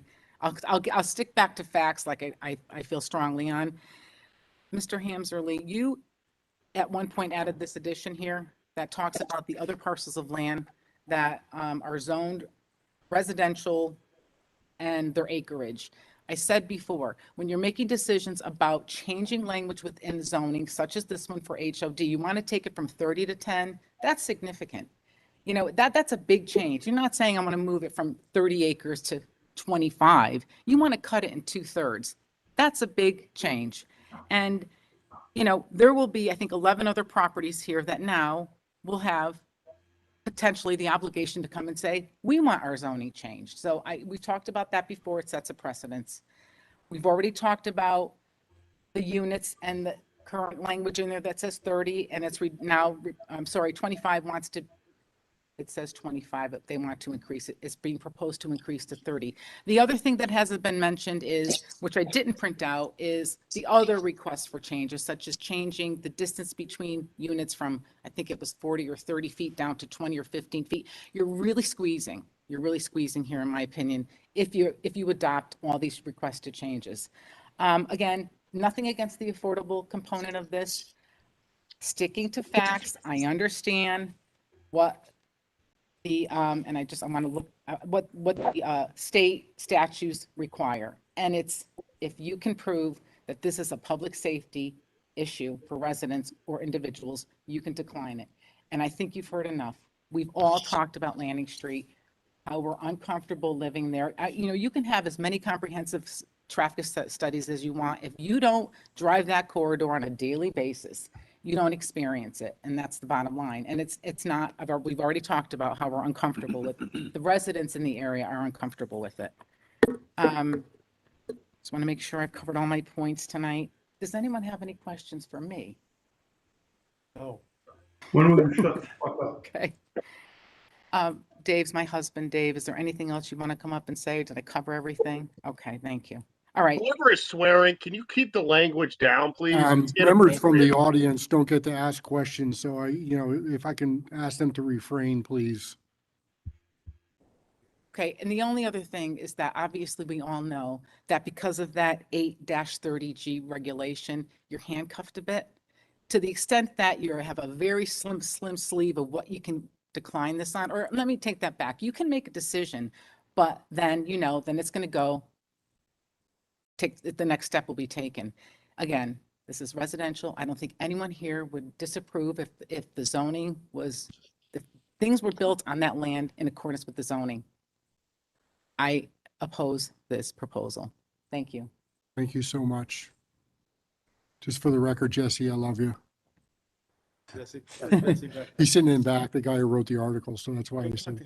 Is there anyone else who'd like to testify in opposition to the application before us? Sandra Anderson, 246 Lanning Street. I am opposed to this because of the hazardous conditions of the roadway. Are the people aware that there is a pipeline that goes up the middle of Lanning Street? It's a trunk gas line. We cannot have gas in our homes because we are not connected to whatever company it is that provides the gas to houses. So that line that goes up the middle of the road, it's Enbridge, ENBRIDGE, and it goes up the middle of the road, and we're going to have all those construction vehicles going up and down the street. Periodically, we get this stuff in the mail. How do you identify a gas leak? You know how to do it. And this comes in the mail a couple times a year. And we just got one in the mail today. So I'd like people to be aware of that. if that's a safety concern at all or not. Thank you. Thank you, Ms. Anderson. Anyone else like to testify in opposition? So sorry, I feel like, I feel like I'm gonna just repeat what everyone else has said. And because I couldn't, I didn't think I could keep my thoughts together. I did write something, so I hope you'll bear with me if I can just read it and then give it to you. Let's for start the with your record. name and address. I beg your Your pardon? name and address, I please. will. My name is Sandra McKenney. I'm 1304 Lanning Street I live there with my husband, George. He's a retired business professional and a Vietnam vet. Before my retirement, I had a successful art business in Southington for 30 years. We are both lifelong residents, and the 304 Lanning Street property has been in my family since 1955. This is the second time I've spoken before the Board of Commissioners. The first was to voice my dismay at the placement of the entrance of the proposed housing project. I will continue to express serious concern based on common knowledge and my own personal experience. It's difficult at best to see traffic coming from either direction at the crest of the hill on a clear day, but this is further exacerbated by rain, snow, and darkness. I would invite you to view our mailbox and the 25-mile-an-hour traffic sign, both victims of someone who could not successfully make the crest. Regarding the safety issues in the proposed development with fire and rescue, I would encourage the commissioners to recall what actually happens to a street or an area of a street when the call goes out for fire or rescue. It's never just a fire truck that must maneuver into position. They bring with them the fire chief's vehicle, EMS, ambulance, and often police. It's not just one vehicle that can successfully operate from a curb, especially depending on the location of the fire hydrant. The proposed emergency exit that dumps into the church parking lot doesn't even make sense. It bisects two personal apartment driveways. It also introduces a safety concern for those times when activities occur at the church and there are children playing or cars moving in the parking lot. Thank you for allowing me to share our concerns regarding the overall health of the surrounding natural environment. As you know, Loper Street was rezoned from farmland to R2025 to accommodate the building of multiple single-family homes. These homes back up many of the properties on Lanning Street. Clearing the farmland and removing much of the natural environment has had a significant impact on the wildlife, pollinators, and American songbirds. There has been a significant increase in wildlife that frequents our property and a decrease in the variety of species that we are accustomed to seeing, all due to the changing environment, a very sad truth. Our property has been designated a National Wildlife Federation habitat and bird-friendly zone since before 2000, which means that we not only provide a healthy environment for wildlife and birds, but monitor through Cornell Labs, Cornell University, the health and safety of our environment. It is utmost importance to protect the natural environment that remains as a legacy to the future. With this in mind, George and I do not want our property rezoned to accommodate one development or one developer's needs, and I am confident that our neighbors on Doral feel the same way. My fight is for wildlife and its survival. Theirs is for the health and safety of their families, their drinking water, and the issue of not being built upon. Many of us feel as we are being pressured into something that we all know will damage our home environments. This is a fight for health and safety. It is totally unrealistic to expect neighbors to agree to or support a development plan that benefits no one in the existing area and causes great damage to what remains to a very fragile natural environment. I would implore the commission to vote to reject this proposal and leave the property undeveloped in this small segment of the town. Kudos to the lady from Doral who's done all the legwork. What a difference you made. Respectfully, Sandra and George McKenney. Thank you, Ms. McKinney. I appreciate it. If you could just give it to Dave as at the end there. Thank you for coming out. Anyone else like to testify in opposition?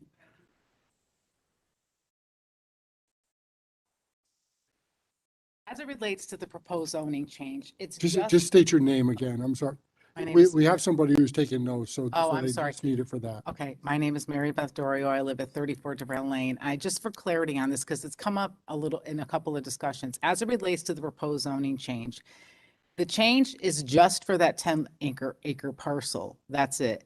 It's not proposing changes for the parameters, because the way the diagrams, it's not up on visual, and I don't happen to have a printed copy. There were a number of site plans, but I know that when you look at the broader site plan, there's this property, which is 10 acres, that's currently R80, being requested to change to HOD. The surround, like, so for example, our properties are residentially zoned. You're not talking about changing zoning there. It's just for this 10 part. I want to clarify that because, okay. Well, the zone change would apply to any property that falls within the parameters of what the zone change describes. So what's the parameter though? That's my question. What the chairman's saying is that what the applicant is asking for, zone change for this, is a zone change for that Right? thing, okay? Yes. However, the text change would apply throughout Southington. Oh, yes. Okay, that I Okay? understand. So the text change would be a change to the HOD regs, as council has said, okay? Then the zone change is for that parcel. Got it. And then the site plan, that thing, is for that. And so, as council has said, and council's been very correct in everything he said in regards to what he has said, and we have to rely on our council as well. Can some things be accepted and other things not? Right, I got So that. that's what we have to Opine on. opine, very good word, opine on. So that's kind of the deal. But the because you may have 2 out of 3, 1 out of 3, I get that. 3 out of 3, whatever it is. Okay, so Okay. I do have a copy of I'm gonna just, for the record, here's the other copy I took. It's difficult to see. I'll show you what I'm talking about. Here's the parcel. This is the one, but then you have this parameter here. This is, I think, initially that, He has to contact, that's a butters. So that is people within that circle must be notified of a zone change. Right. So that's a butter. So, which they did to say, hey, by the way, there's going to be a zone change for that parcel and they are legally obligated to tell all those people. all right, No. I think there was some confusion there. That's why I wanted to clarify. No. Okay. I believe that's guided not by town of Southington statute. I believe that's guided by state statute with regards to the radius of any Notification. zone change Notification. or application that comes before this commission. You answered my question. Thank you. Okay, thank you. Anyone else to testify in opposition to this application? Hearing none. Attorney Maccarello. Sorry.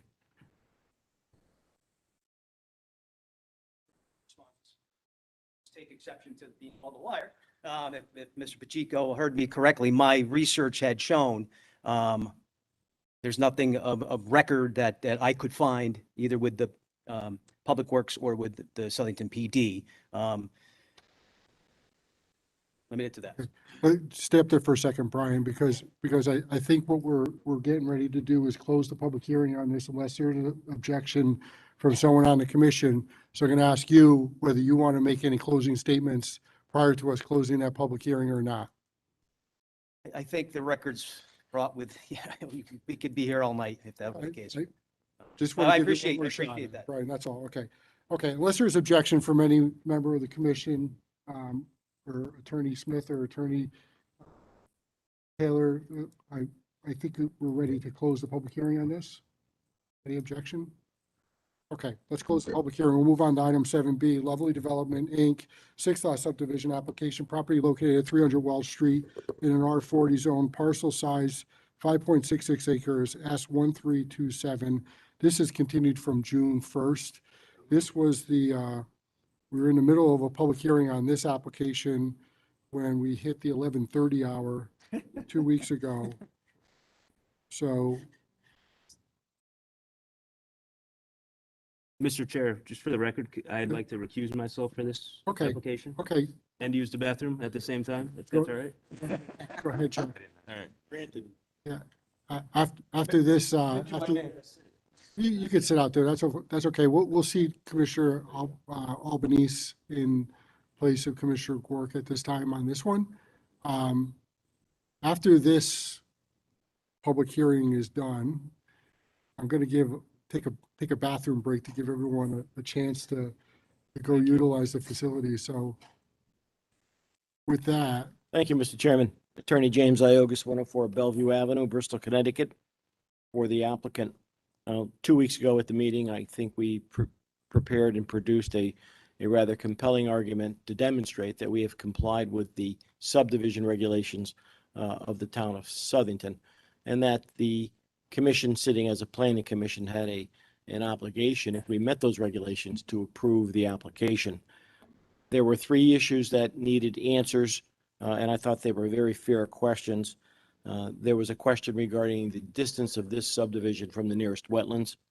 There was a question regarding the pre-development and post-development flows from the property, to see where we were with that. And then the third question was the number of trees that are located on the street, and what can we do to preserve them, and what can we do to alleviate the concerns that a number of those trees are going to be eliminated. So Sev did some research. He's here today. He's going to present that, and then we can answer some questions for you. so Seth Bravino will present this in a very brief format, I'm sure. Mr. Chairman, Commission members, Sev Bovino, planner, Crescent Jones, representing the applicant. On the board, we have the overall map with the proposed lots. This is Welch Road, north is up.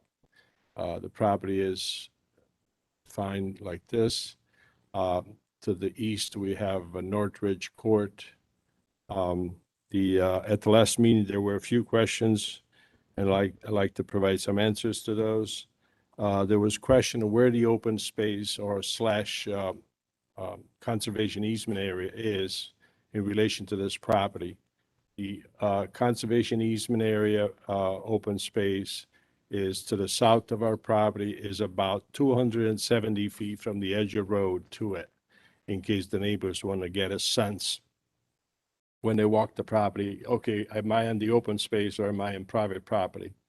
There is a kind of a walkway right here, right now. So people are pretty much using that right now, but the open space is down in this area here. The other question was, where are the wetlands in relation to this project? This is lot number 1.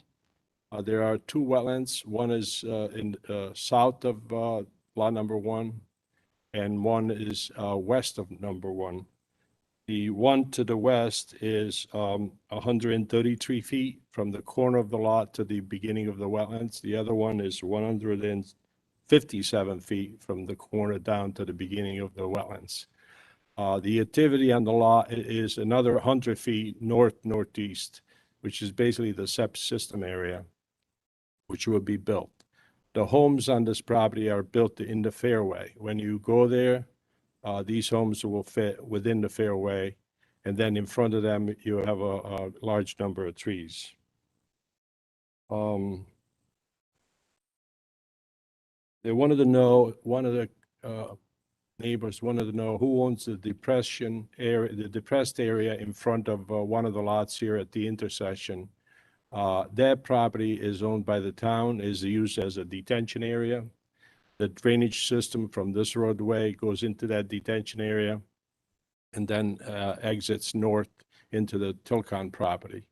Also, portion of this property drains into this pipe here at this location. There's a lower area of this lot number 6.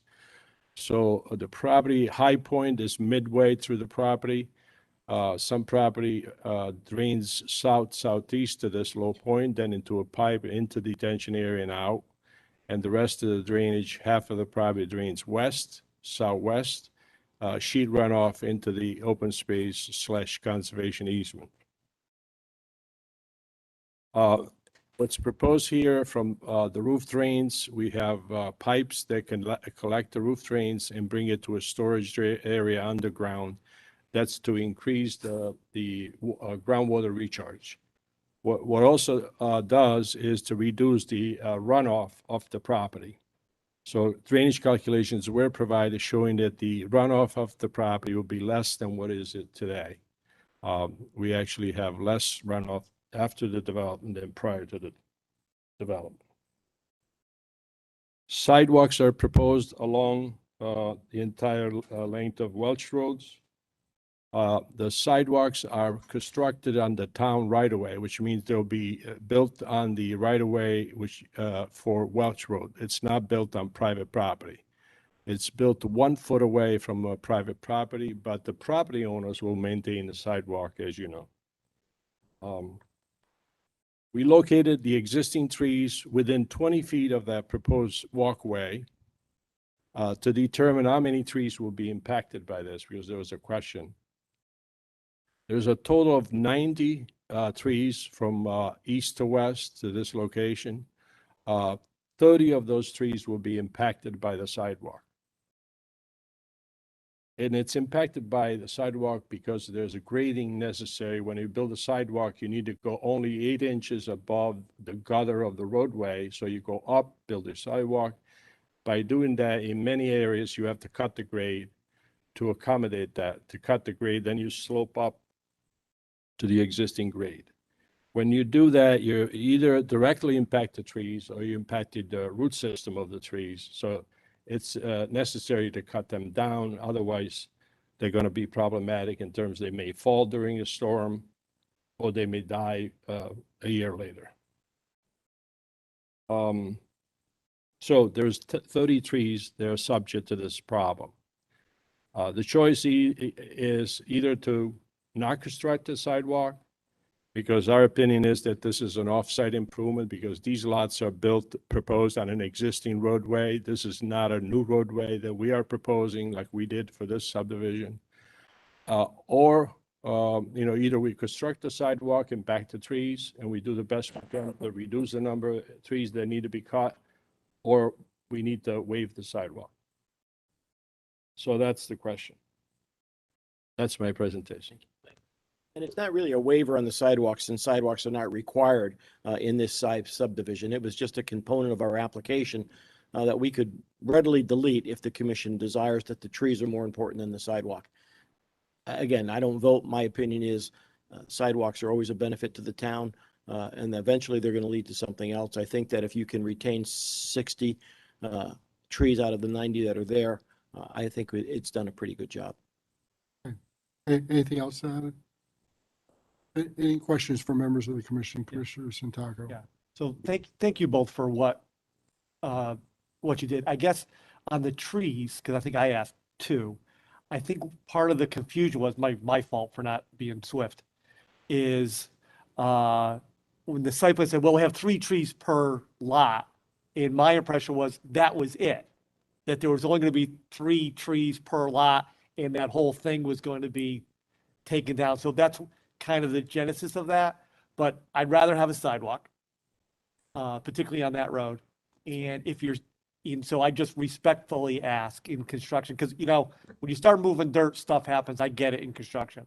So I guess I would just respectfully ask, save as many as you can. Yeah. When you're going to do that, maintain the natural thing. I guess the only other thing, because I asked about drainage too. So Jim, Mr. Grappone, are you okay with drainage per the proposal on this thing? Because I asked about that too, and I wasn't sure I got the answer. So are you good with drainage per what they laid out on this? Yeah, the applicant's engineer submitted drainage calculations. I reviewed them and they're acceptable. So you're okay? Yep. If Jim's okay, I'm okay. So that's all I have. Any other questions for members of Commissioner Albanese? Commissioner Albanese, hi. I have a quick question, just actually two. Are there any, out of the wetland areas that you have measured out in proximity to the property lines, are there any vernal pools within, are any of them designated as vernal pools? There were no pools identified years ago when subdivision. Speaking clear. When we went golf carts all over the place. Okay. All right, thank you. Wetlands. And will this application go before, would have no reason to go before wetlands, inland wetlands? Okay. And then the second question I have is, since there's an existing access path that's being utilized by, I guess, the residents, because the conservation easement is below there, but would there be an opportunity to create another access through the conservation easement, another kind of dedicated access through the conservation easement? Because right now they're utilizing that property that's not part of the conservation easement. They're trespassing right now. Right, exactly, And yeah. we have plenty of frontage on Welch Road to the west of this property that allows them to access the space, and we have access at this location, so we don't need. Okay. And the last point I have is I prefer to save as many trees as possible with looking at the way the driveways are and if the driveways can be maybe shifted or superimposed possibly. But if there's a more of a request to, for safety purposes, to have a you know, sidewalk on the road, then I understand that. But I prefer that the engineers and the way the construction documents are set up, that you look at alternative ways of preserving as many trees as possible. Yeah, Mr. Chairman, we can control that through the zoning permit process for each individual lot that comes in. Thank you. You all set, Teresa? Yes, I am. Thank you. Any other questions from members of the commission? Commissioner Ski. I guess just to, in regards to the trees, I live on Mount Vernon Road and I saw what happened there during the last big storm. A lot of trees came down. So I think that it would be beneficial if the trees that were evaluated for the quality of the tree, you know, and maybe the sidewalks have to be relocated. I mean, a straight line is obviously the best, but it makes sense to me for the trees to be graded, and maybe 90 now, but there's probably a percentage of those that are not worth saving to begin with, and that should be taken into account. And I think we'll deal with that with the lot by lot basis. All set, Steve? Yes. Any other questions from members of the commission? Open up to members of the public. If there's anyone who'd like to testify on this application, I'm going to remind everybody that it needs to be germane to the application. We should not be talking about Northridge Golf Course. That is not a germane topic on this application. But if there's anybody who'd like to testify on this application, please do so. Please identify yourself and your address, please. Seeing none, is there any reason to keep this public hearing open?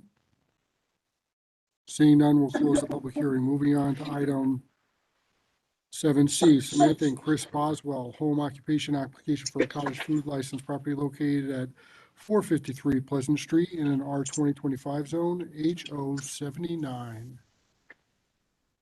You have to reseat. Oh, I'm going to restate Commissioner Bork. Thank you for your service, Had my Commissioner day. Albanese. You did a great job. Oh, I'm sorry. I apologize. I want to take a 5-minute break just to give everybody an opportunity to use the restroom. We'll give you all an opportunity to get your presentation up there. We'll come back in 5 minutes, so say 8:45. Yeah. Take the opportunity.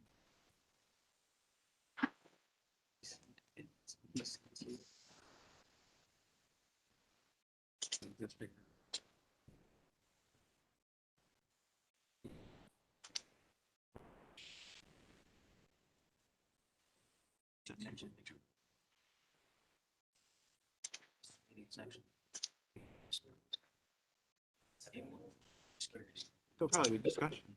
Yeah, oh yeah. Yeah.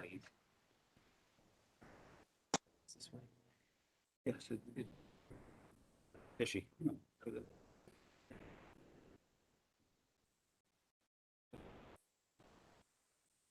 Better safe than it's illegal. Sit up.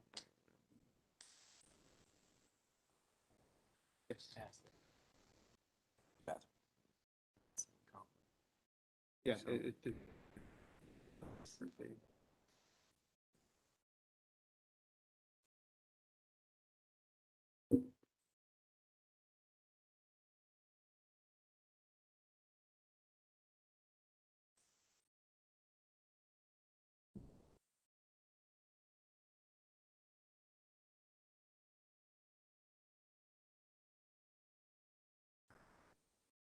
Okay. See anybody?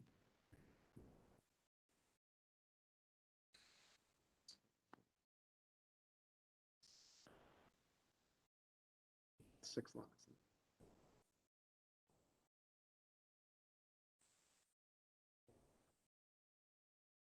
Speculated.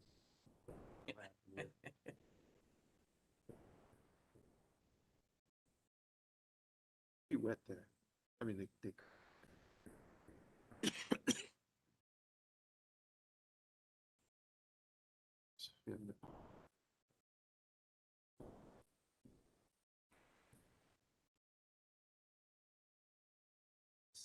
This section here. It's gotta be just for the people that buys these products. Got all the help. Yeah. Development, right. Was it gonna like a church Bake bake sale sale or whatever. and stuff with their cellophane? It's like nobody label the ingredients. It just Still on the table.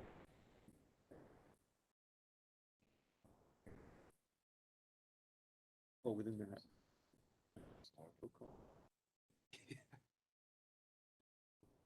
Keep it away. same thing. Yeah. Trust real good.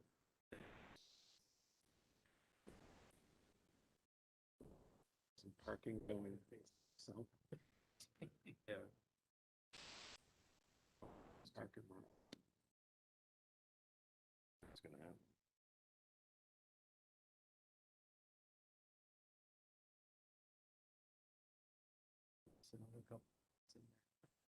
Still on that. Thing there. It's Sunday morning. It will. That, Sweet sounds. So like it's God forsaken country. I don't know. Less than 2 acres. Yeah, no. Within 10 feet of a golf course. It's okay for them.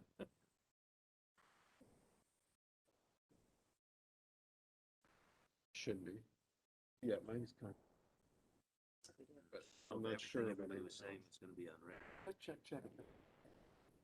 I'm trying not to say it's. So leave it back trees. Not the computer. So these are. Over there. Too many videos. Yeah. But there's a lot that were, Like. so many of them down there. Sticks Oh, really? after the storm. Oh, yeah. Okay. Agua. It's good to have. These two are on here. Ask it.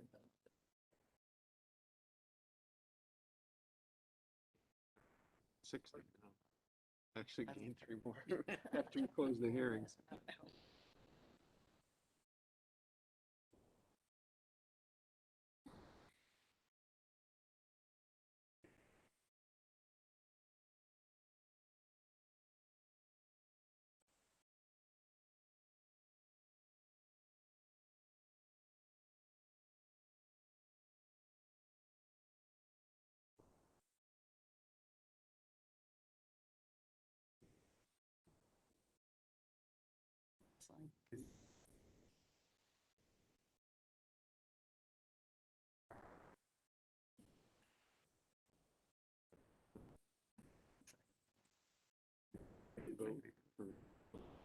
It's like, I mean, mark this up so much.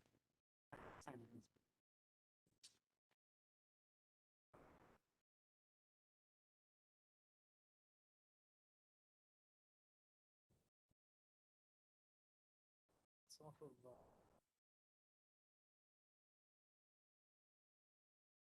I understand. Do you have something to show up there? No, okay, thanks. Hopefully for something like this, it's Okay, we're gonna get going. Everyone ready? 279. We'll call the meeting back to order. Item C. Samantha Boswell, you have a home occupation application in front of, I assume you're Samantha Boswell? Yes. So why don't you go ahead and again, identify yourself, give us your address, and just explain to us what you're looking to do there. Sure. I'm Samantha Boswell. This is my husband, Chris. We live at 453 Pleasant Street. We actually just moved to Southington a couple months ago, so we're excited to be here. We are looking to do a home food cottage kitchen. And so basically we'll be baking nut-free baked goods out of the house, non-hazardous, so nothing that will melt or need to be refrigerated, anything like that, but cupcakes, cookies, banana bread, coffee cake, that kind of stuff. Yeah. We will not be having home pickup at the house, so it won't impact parking or traffic, anything like that. It's primarily for farmers markets, events on the weekend, festivals, that kind of thing. And as I mentioned on our application, we do not have a well, so that is not an issue either. And Okay. we have obtained our ServSafe certification that kind of goes along with that whole process. Okay, thank you. Your husband have anything he wants to add to it, or? Other than that, her treats are absolutely delicious. Yeah. Other than that, I You didn't mean, bring any? Well, We're both teachers and it's the last week of school, so send some for the next meeting. next meeting, let's have all the ones that you want. But no, I mean, like, it's like she said, it's for farmers markets, for like events on the weekend or things along those lines that we're gonna be bringing back. So it doesn't affect traffic or anything along those lines. But I mean, yeah, I mean, other than the fact that her treats are amazing, that's all I gotta add for the record. yeah, there's no on-site sales or deliveries that are gonna be taken at that location, No. so, yeah, it's noted on your application as well. Any questions for members of the commission? Commissioner Coles? Hi, thanks for your application. Just some quick stuff. You have approval from Consumer Protection. I'm sorry, what? Your Consumer Protection application's been approved by the state? Yes, it has. Good. Okay. And then, it's just exclusively going to be for farmers markets? Are you going to do any online sales where you would deliver? No, just for farmers markets. Okay. That was it. Thank you. Very good. Any other questions for members of the commission? Seeing none, thank you. I'm going to open it up to members of the public. If there's anyone who'd like to testify in this application, please identify yourself and give us your address and share your thoughts with us, please. Thank you. Hearing none, is there a reason to keep this application or this public hearing open? Seeing none, we'll close the public hearing. Moving on to item 7D, special permit application of Richard Volkey, applicant to furnish and install ground-based solar PV array consisting of 48 panels, approximately 852 square feet in total area on property located at 374 Wedgewood Road, owned by David and Rebecca Balkin in an R40 zone, SPU 650. There we go. Look at that. Go ahead. Give us your name and address. And Rich Vogt, 373 Wedgewood Road. tell us what you want to do. Go ahead. So we want to put a ground-based solar array in Dave's house here, which is across the street from mine. Basically, it meets all the requirements of the text amendment that was done to the regulations at the last meeting, I believe. The square footage, the height, the wattage of the overall array in AC watts. So we're just looking for the commission's approval. Do you have any site plan or anything like that? Is that something that we require, Dave, a site plan for something like this? We generally want to, okay. There was one submitted. Oh, one So we submitted, generally- okay, okay. Pretty much excellent. the same as what's on that drawing. The only thing that Look at may that. change, and this depends on racking companies, is that when we originally proposed this project, which was in December of 2020, the configuration of the panels was a 6x8 configuration, and the company that was going to install the racking is currently not available until the middle part of July. And this project has a deadline with the Connecticut Green Bank of mid-August, at which point it has to be interconnected with the utility approved by the town and a net meter installed. And so I have serious concerns that if I wait until mid-July for that racking company, we may not hit the deadline for the rebate. So there's another configuration, which I have a drawing of if you want it, which would be 3 high in portrait by 16 wide. It's the same square footage, the same footprint, just a different layout of the panels. Okay. Any questions for members of the commission on this? I just want to know. Commissioner Santago. So I know we had a long discussion about hiding is a bad word, making the solar array less visible to neighbors, either with foliage or what have you. And on your site plan, I don't see that. So what's the plan for that? I'll let the homeowner tell you, 'cause he's already done some of that. Hi, David Balkin, 374 Wedgewood Road. Going back to the December meeting, it was brought up about vegetation, and we had submitted letters from the neighbors to the north and south that they were okay with me going and doing that, doing the installation of the solar array. But upon further talking to my neighbors, being a good neighbor makes sense to go ahead and they shouldn't have to look at it if they don't want to. So we've already, on the south side of the property, there's already been 18 dappled willows planted along that property line that will grow in, so as a buffer, so they won't have to go ahead and see the array from their property. On the north side, there will also be the same thing. The dappled willows will be planted after the array goes in. I couldn't do them ahead of time, and I'm also having a problem sourcing them. Otherwise, they would have actually been installed up to this point by now. The rear of the property on the west property line is Southington Land Trust, and it's all wooded property. And the next neighbor through there, I believe, is a good 150 yards probably through the woods. So there is no direct sight lines from there. And you might want to talk to Rich about shielding on his end, but there is a shed in front of where the array is going to go. And there will also be a couple of bushes on either side to help go ahead and mitigate that from the street. If you're looking at the sight lines as you're walking down Wedgewood Road, my property dips down about 5 feet. So a lot of stuff gets hidden from view as it is just because of that drop. So what will actually be seen will be very minimal from the street and the neighbors once the vegetation matures. Gotcha. Thank you. Any other questions from members of the commission?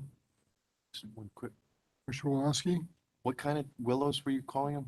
Dappled willows. They grow to, they say they grow to be about 10 feet high if you let them grow wild. And I've had them planted on other properties that I've owned in the past, and they've got to be 15 to 20 feet high.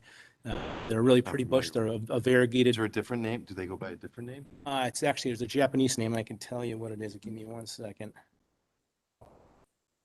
I have a few too, Mr. Chairman. They're a great screen. Not so much in the winter, but throughout most of the. Yes, that's it. What was that? You had the Latin name? Akuro Nishinki? That's going to help me. All right, got it. Thank you. I couldn't even pronounce it. Any other questions for members of the commission on this application? Question. Commissioner That- Bork. The land conservation I know, my mother used to live on Wedgewood. Behind your house, there's a walking trail and signs and wildlife. Is there you don't have any wetlands on your property or impact to that? Okay. All set, Jeff? Yep. Okay. We'll open it up to members of the public. If there's anyone who'd like to testify on this application, please come up and identify yourself and give us your address and let us know your thoughts.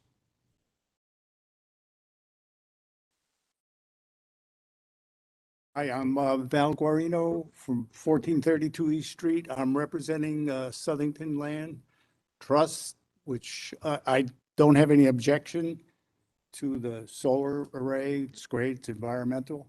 I just have two concerns. Number one, the property line. Has it been established where exactly the property line is? Because the site plan shows it 10 feet in from the property line. And I want to make sure that our property isn't impacted in error. And I don't know what's involved with the installation of the panels, but the land trusts can't have any disturbance to our land. So we only have 10 feet to play with. I don't know if there's any more grading or that's got to be done. But just, we don't want our property. So if there is a survey, the property line really concerns me a lot. I don't know if it's been surveyed or by certified people, or don't get a sense of how much engineering went into this. So that's all I have to say. Thanks, Val. We'll ask the applicant in a second. Let's leave it open for anyone else who'd like to testify on this application. Seeing none, if the applicant could just address those two concerns that were brought up. Has the property been surveyed, and during the construction, how would you do that without affecting the land trust property? So none of the adjacent properties will be impacted at all. And to install the array, it's literally 10 auger screws that will be screwed into the earth. There's no excavation, there's nothing. So it's really minimal impact.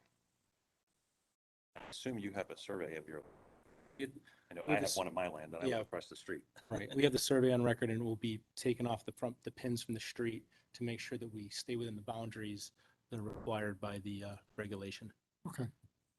Okay. Anything else to add? Only that we need to get if we're going to get an approval, we need to get it tonight because there is a deadline with the Green Bank that expires in approximately 60 days. And if we don't get an approval on this meeting, the next meeting will be too late and the homeowner will lose $6,000 in change. That's already been extended by 180 days, so there's no more extensions allowed. Thank you. Okay, thanks. Is there any reason to keep this public hearing open? Seeing none, we'll close the public hearing. We'll move on to the business meeting. We're going to take up item A, B, and C in its totality for the purposes of having a conversation about what commissioners' thoughts are on that application. I will say that the sense right now is that we will not be voting on this application tonight. The plan would be to vote on this application at our next meeting, which is scheduled for July 20th. In the summer months of July and August, we go to one meeting a month, commission members, you might remember, but so I'll just open it up for commissioners to share any thoughts that they want to share at this time on the Landing Street application. Who wants to start?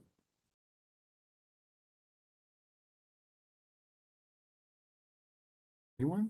No? You, Mr. Chair. I'll start. I'll start. Keel wants to go? Commissioner Coles? I'll open her up. Go ahead. Thank you, Mr. Chair. So we've been going at this for a few weeks now, and we've had a lot of commentary from the people who were notified in the neighborhood. And I think that from my perspective, at least, that weighs heavily on my thoughts on this.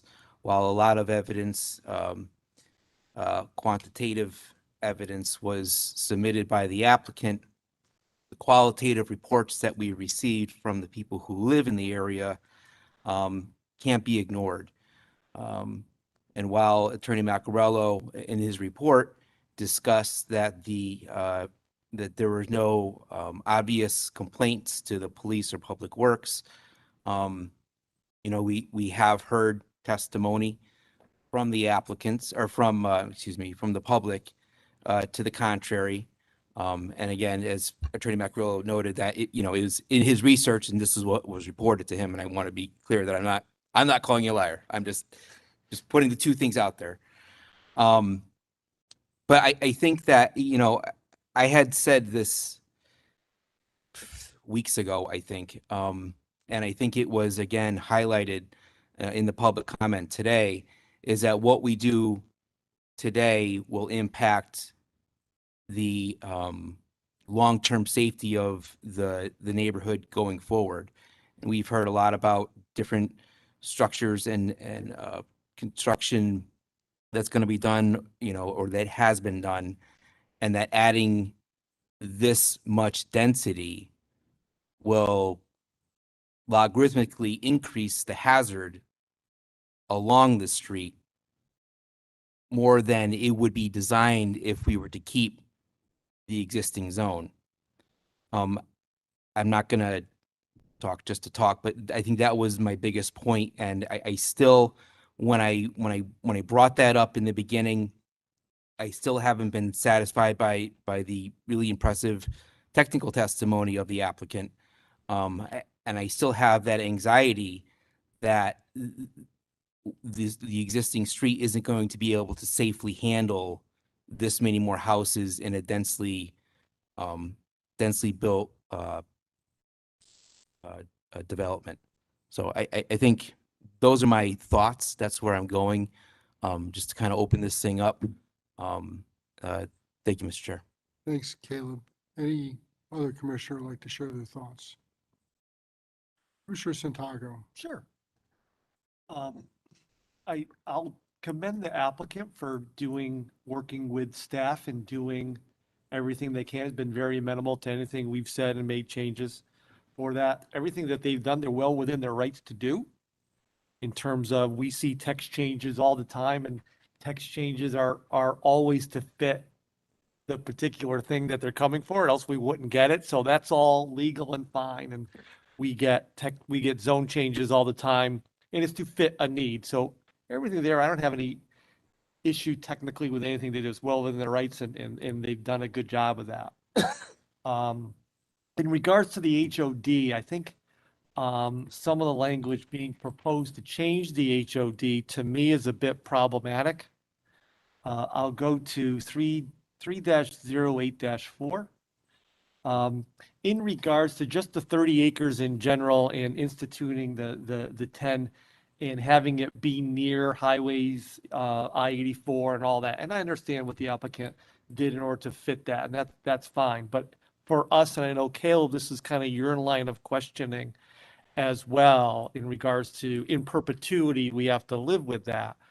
For me, by introducing that language, does bring into account, because I'm near a high volume tributary, 284 or 691, I am bringing in high traffic areas by default. And for me, that is a bit problematic because I'm doing it, if I have an unsafe condition, I'm just adding to that. And so for me, the HOD in that particular site, I'll take issue with that for that reason, that by making that provision, I guess that language I have is problematic to me.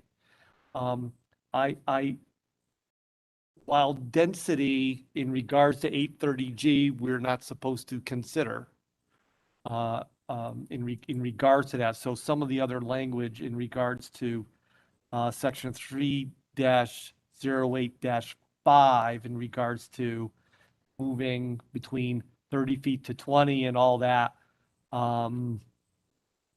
while it may be a density thing, that's not something from an 830G we can really talk about in terms of health and safety concern. But in regards to section 3-08-17, which is what Commissioner Salka has been so eloquent in talking about, to me, that's there for a particular reason, and I would take issue with 25 to 30 there. So for all the reasons that's already been discussed ad nauseum here. So that particular part of the change, I would take issue with as detailed. So on the language change, those two things, I guess, are problematic to me for safety concerns, and I think they would exacerbate the things that you just talked about, Caleb, in regards to testimony from, I'll call it eyewitnesses to that. So I think that language there, I think, is problematic for me because of all the things that we heard. So at this time, that's what I would have, Mr. Chair. In regards to text change and just keeping it technical in terms of that aspect of it. Okay, thanks, Peter. Any other commissioner want to share their thoughts? Commissioner Woloski, yep, go ahead. I guess I would just echo that my concern is going from 30 acres to 10 is significant. It's significant. And I'm not sure if that's entirely necessary to change the situation of future development in the town that significantly all in one shot. Thanks, Steve. Any other commissioner want to? Mr. Chairman, the only comment I make, and again, going back to what Commissioner Santago said, but on 30814, when we talk about the two entrances and exits, I'm not sure that the site plan, in the spirit of what this is written, covers that when you've got a locked gate. And it's really not, it doesn't say anything here about providing one emergency exit. It basically says two entrances and exits from the development. So I'm not sure in the spirit of the regulation that the 12-foot piece of land that they're going out onto the church really is in the spirit of our regulation. I guess that's my really only comment. Thanks, Commissioner. Thank you, Mr. Chairman. Any other comments? I'll add some. I agree with a lot of the things that were said. My concern with regards to a number of the items that were brought up is from a public safety standpoint. And by that, I mean, and I asked several times, from the standpoint of public safety, that's why we had the requirement of any development over 25 units in density. I believe that came from a public safety concern that anything over 25 units could be a potentially catastrophic event. And while I understand that we all hope for that not to happen, as I say in my professional life, hope is a bad business plan. I plan for the worst and hope for the best, right? So I think that that's a concern. I additionally think that with regards to public safety, that some of the setbacks that are being changed under 3-08.5 permitted uses, particularly item number 7, reducing the minimum, the side yard setback from 30 to 20 feet. I believe that is a potential concern for, on a public safety standpoint. Commissioners might remember that with regards to an application that we saw about a year and a half ago on Liberty Street, an 8-30 application. That concern was brought up, and ultimately through litigation, the applicant agreed that they needed to increase the setback in those areas in order to allow fire personnel to get into those areas in the event that they needed to do that. I too have a concern, and this was raised by a number of people in the public about the proposal for additional parking in that property, and what effect that might have on public safety. Again, this was raised in the Liberty Street application by myself. And by that, I mean that if visitors were to be parking, or if it were to be a time when people were having events during the holidays, for example, it's feasible or reasonable to think that those areas, those side areas along the roadway would be occupied, and that would limit the ability of any fire apparatus that needed to get in there, which by the applicant's own fire apparatus study shows that it's I'll be diplomatic or kind and say that it's tight, but I think that it actually says that it's too tight. Speaking of too tight, the second mean of entrance and exit, I think that is far too thin to accommodate what the intent of the regulation is. And I agree with Commissioner Salka and others that the intent of the regulation is to provide not just a means to get out of the site for residents or people who might be there at the time of an event that requires that. I think it also is a means for emergency personnel to get into that site should they need to be able to do that. I think that any potential approval needs to include a stipulation that there is a pretty solid agreement with the church or any future landowner that might own that property, that will be accessible. I am less concerned about curb cuts than I am about facilitating the safety of the people, not just at that site, but people who abut that site. I also have a concern about the septic systems. And we went round and round about that. There was a representation that was made by the applicant that the septic systems are, and this again is in the minutes that we approved earlier tonight, that the septic systems are at least 200 feet from the property line, quoting the minutes. When he was questioned on that, he changed that to be 200 feet away from the septic systems and noting that the requirement is 75 feet. Tonight, we hear that that too is a little bit different than what was represented at that meeting. And I'm concerned that any, you know, with the topography of the land, that any potential problem with the septic system on that location caused by this development would adversely affect the septic systems of abutting property owners, to the extent that they would not have a working septic system, which is a public safety or public health concern. And I don't think that it's fair, to put it bluntly, that they would have to incur any costs to address a problem that was caused by a development that caused the problem. So I think that if we're going to approve the application, that we also have a stipulation on there that any septic problems that are caused as a direct result of that development, that the developer is responsible for addressing those to the satisfaction of the property owner and the town's Department of Public Health. Mr. Chair, just a question Yep. on that. Commissioner Gould. The neighboring septic systems or the wells or both?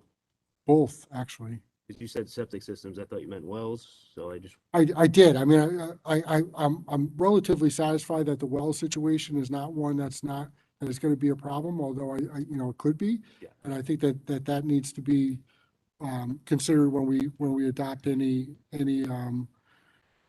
action on this application. Relative to the street traffic, I mean, it's a level F. You can't get worse, as was testified, than a level F. Adding to a level F simply compounds the problem to a point that it's not measurable because there's nothing beyond a level F. That presents a public safety concern for me as well, because that not only affects residents, both of the development or of the adjacent properties, ability to get in and out of that area in the event that it becomes an emergency event. It also would affect the ability of emergency personnel to get in and out of there. And as I said earlier, in the event that there's an event and cars are parked along the entranceway or exit way, the two entranceways or exit ways, which in my mind are needed, you know, the ability of emergency personnel to get in and out of there, I don't think is adequate. So I think that any approval or any action taken on this would need to increase the size of those, both of those entrances and exits. I think that's all I have at this time. Anyone else? We all set? Okay, so with that, we're going to move on to item, I think it's item, So go ahead. what's the next action then? Mr. Chairman, if I may, I just, Attorney Smith, go ahead. yeah, if the commission is not going to be acting tonight, then I think we have a sense of the commission's concerns, at least with those that have been expressed so far. But what I would suggest to the chair and the commission is that, first of all, go over the points that the commission has to consider in an affordable housing application, which is one, is it an affordable housing application? Is there a need in Southington for affordable housing? That's a state statutory construct, so it is at this point because you're not at the 10%. And did the applicants succeed in saying they're going to set aside enough units that under the 80% and 60%, they've offered that. So that qualifies it to be considered under that statute. That being said, then if the commission has a concern about any aspect of this, and that's any aspect in the text change, the rezone, or the site plan, then what the commission needs to do is there a public interest in safety, health, or other issues that can be legally considered? And so if you find one, as some of you have already articulated, then can reasonable changes be made to those problems such that you could still allow affordable housing to be built?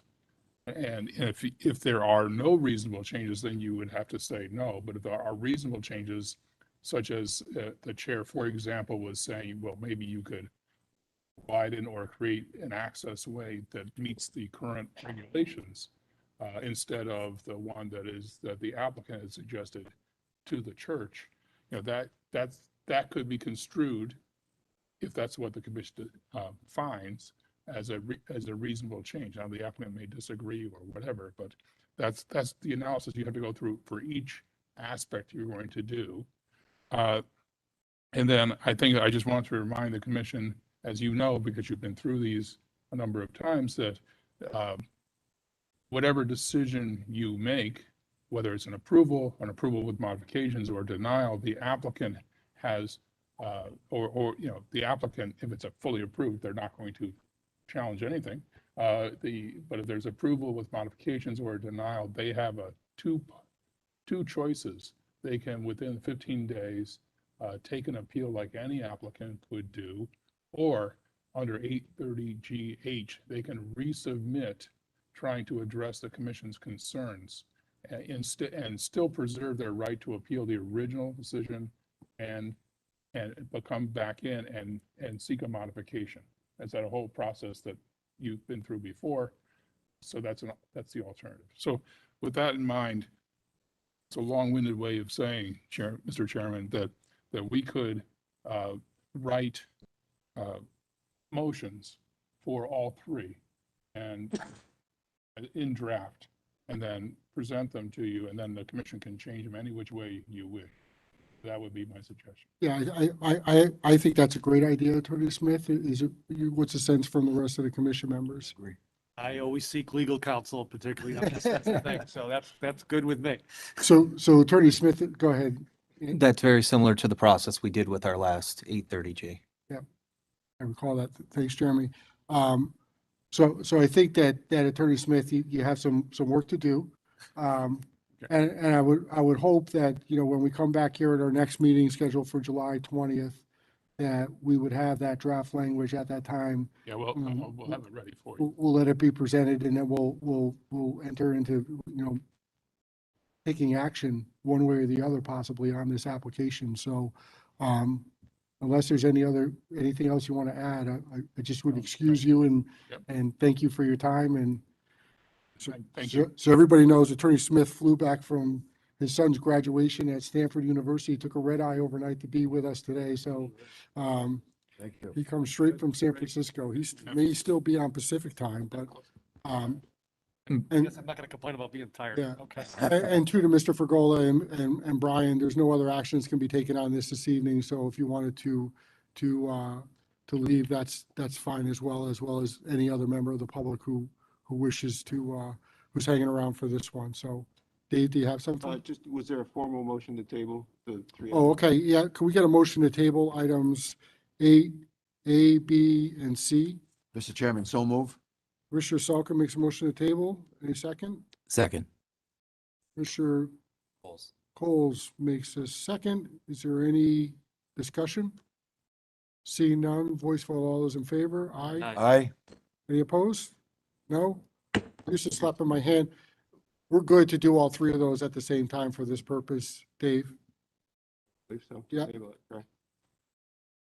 Mr. Chair, I'm also going to adjourn if that's okay I with you. think we have one more that we want. All right, we'll stay on for one more. Yeah. All right, all right. I believe we're going to be doing that for the foreseeable future. Yeah. Okay, thank you. You too. Item 8D, Lovely Development, Inc., 6-lot subdivision application, property located at 300 Welsh Street in R40 zone, parcel size 5.66 acres, S1327. This was tabled from the last meeting on June 1st. Is there any discussion? Mr. Chair, I'd I'm like to sorry. recuse myself for this. Yep, Commissioner Gork will be recused, and Commissioner Albanese, you're stepping up to the plate, so is there any discussion on this?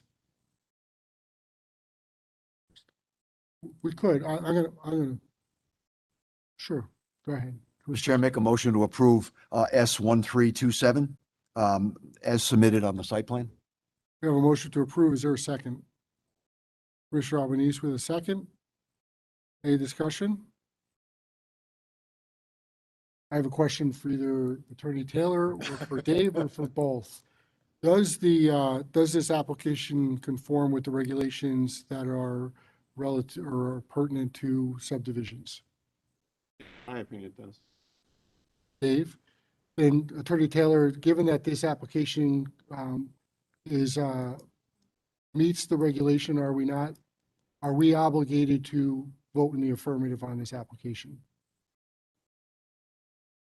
You could vote whatever way you want, but it does conform to the subdivision regulations. So unless there's any reasons that anybody can put forth to deny it, I believe you have to approve it. We have an obligation, okay. You're self-pedaling. Oh, sorry. No, that's okay. It's getting late. The voice is getting hoarse. Is there any further discussion on this? Hearing none. Dave, you want to call the roll, please? Commissioner Albanese? Yes. Commissioner Wilowski? Yes. Commissioner Locke? Yes. Commissioner Coles? Yes. Commissioner Santiago? Yes. Vice Chair Selka? Yes. Chair Hammersley?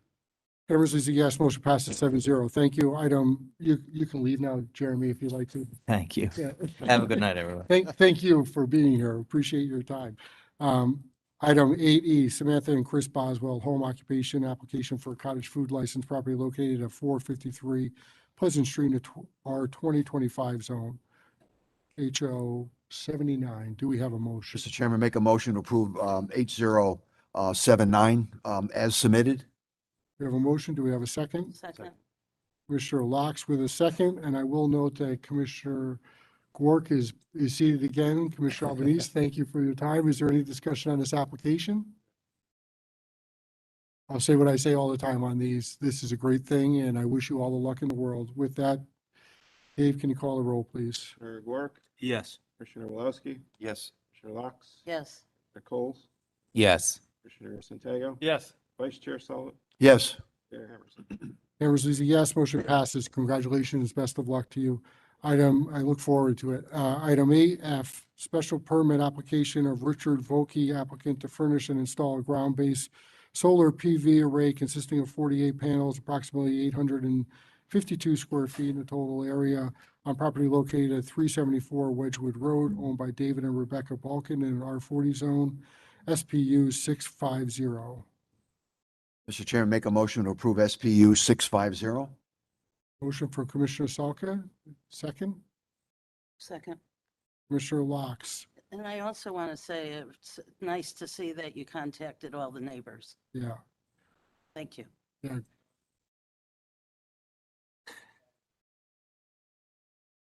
Believe it or not, we usually get people who come in here who haven't talked to the neighbors, and the neighbors show up, and it becomes a, Yeah.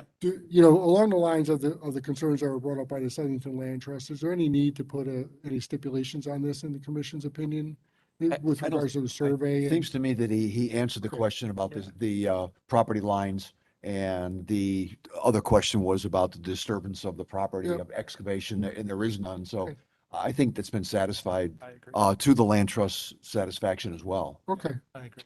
And just to reiterate what Commissioner Locke said, I think sometimes we take for granted, or how many times have things come to us and it goes another meeting because people didn't take the time to talk to their neighbors, and Right. and then we try to get in the middle of, and what do we always say? We're trying not to get in the middle of neighbors talking to neighbors, right? We always say that. It's not our business. And so that cannot be understated in regards to what you brought up. So thank you for bringing that up, and should be commended as what you're supposed to be doing.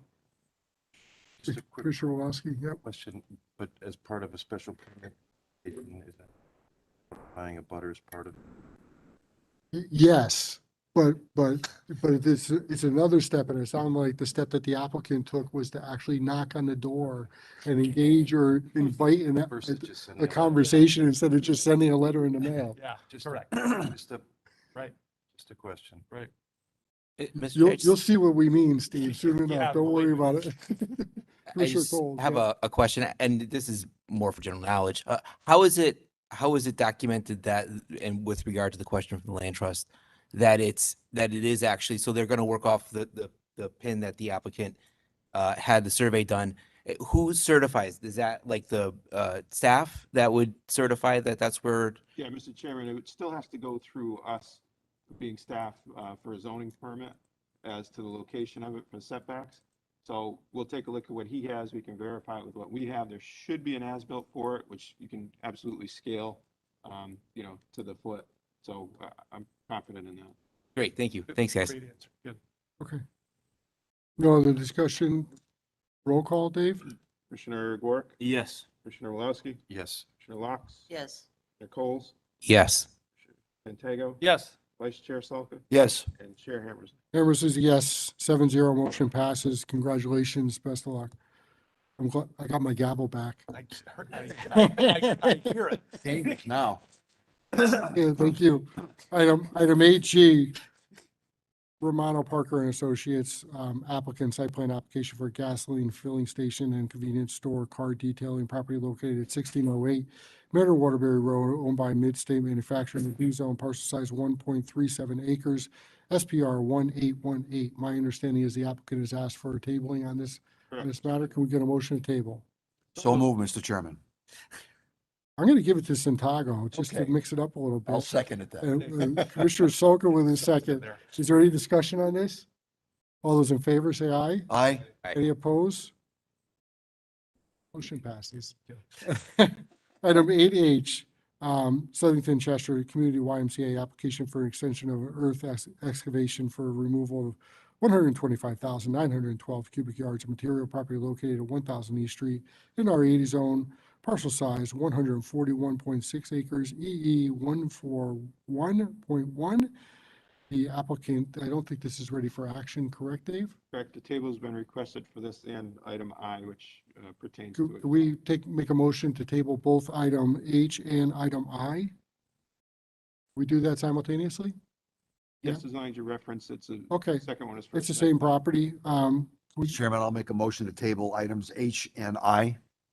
Selka with a motion. Do we have a second? Second.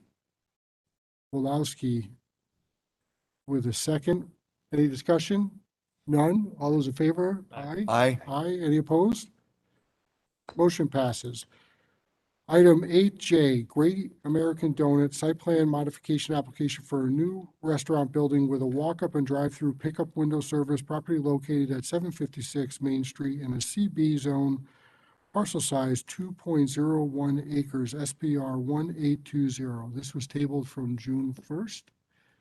And I believe we have the applicant on our WebEx. Yes, hello, good evening. Andrew Quirk, professional engineer and principal with Kratzer Jones and Associates. I know you've had a very long night, so I'll try to be brief while still giving you the information that you need on the site plan. If possible, I'm going to try to share the screen. Hopefully that will work. If you can just confirm that you're able to see the cover sheet of the site plan set on the screen. Yep. Okay, great. So the application you have before you is for a redevelopment of the existing Plantsville Dunkin' Donuts that is on the parcel 756 Main Street. The address of the Dunkin' itself on the ground lease area is 746 Main Street. The parcel is shown on sheet E1 on the second sheet here.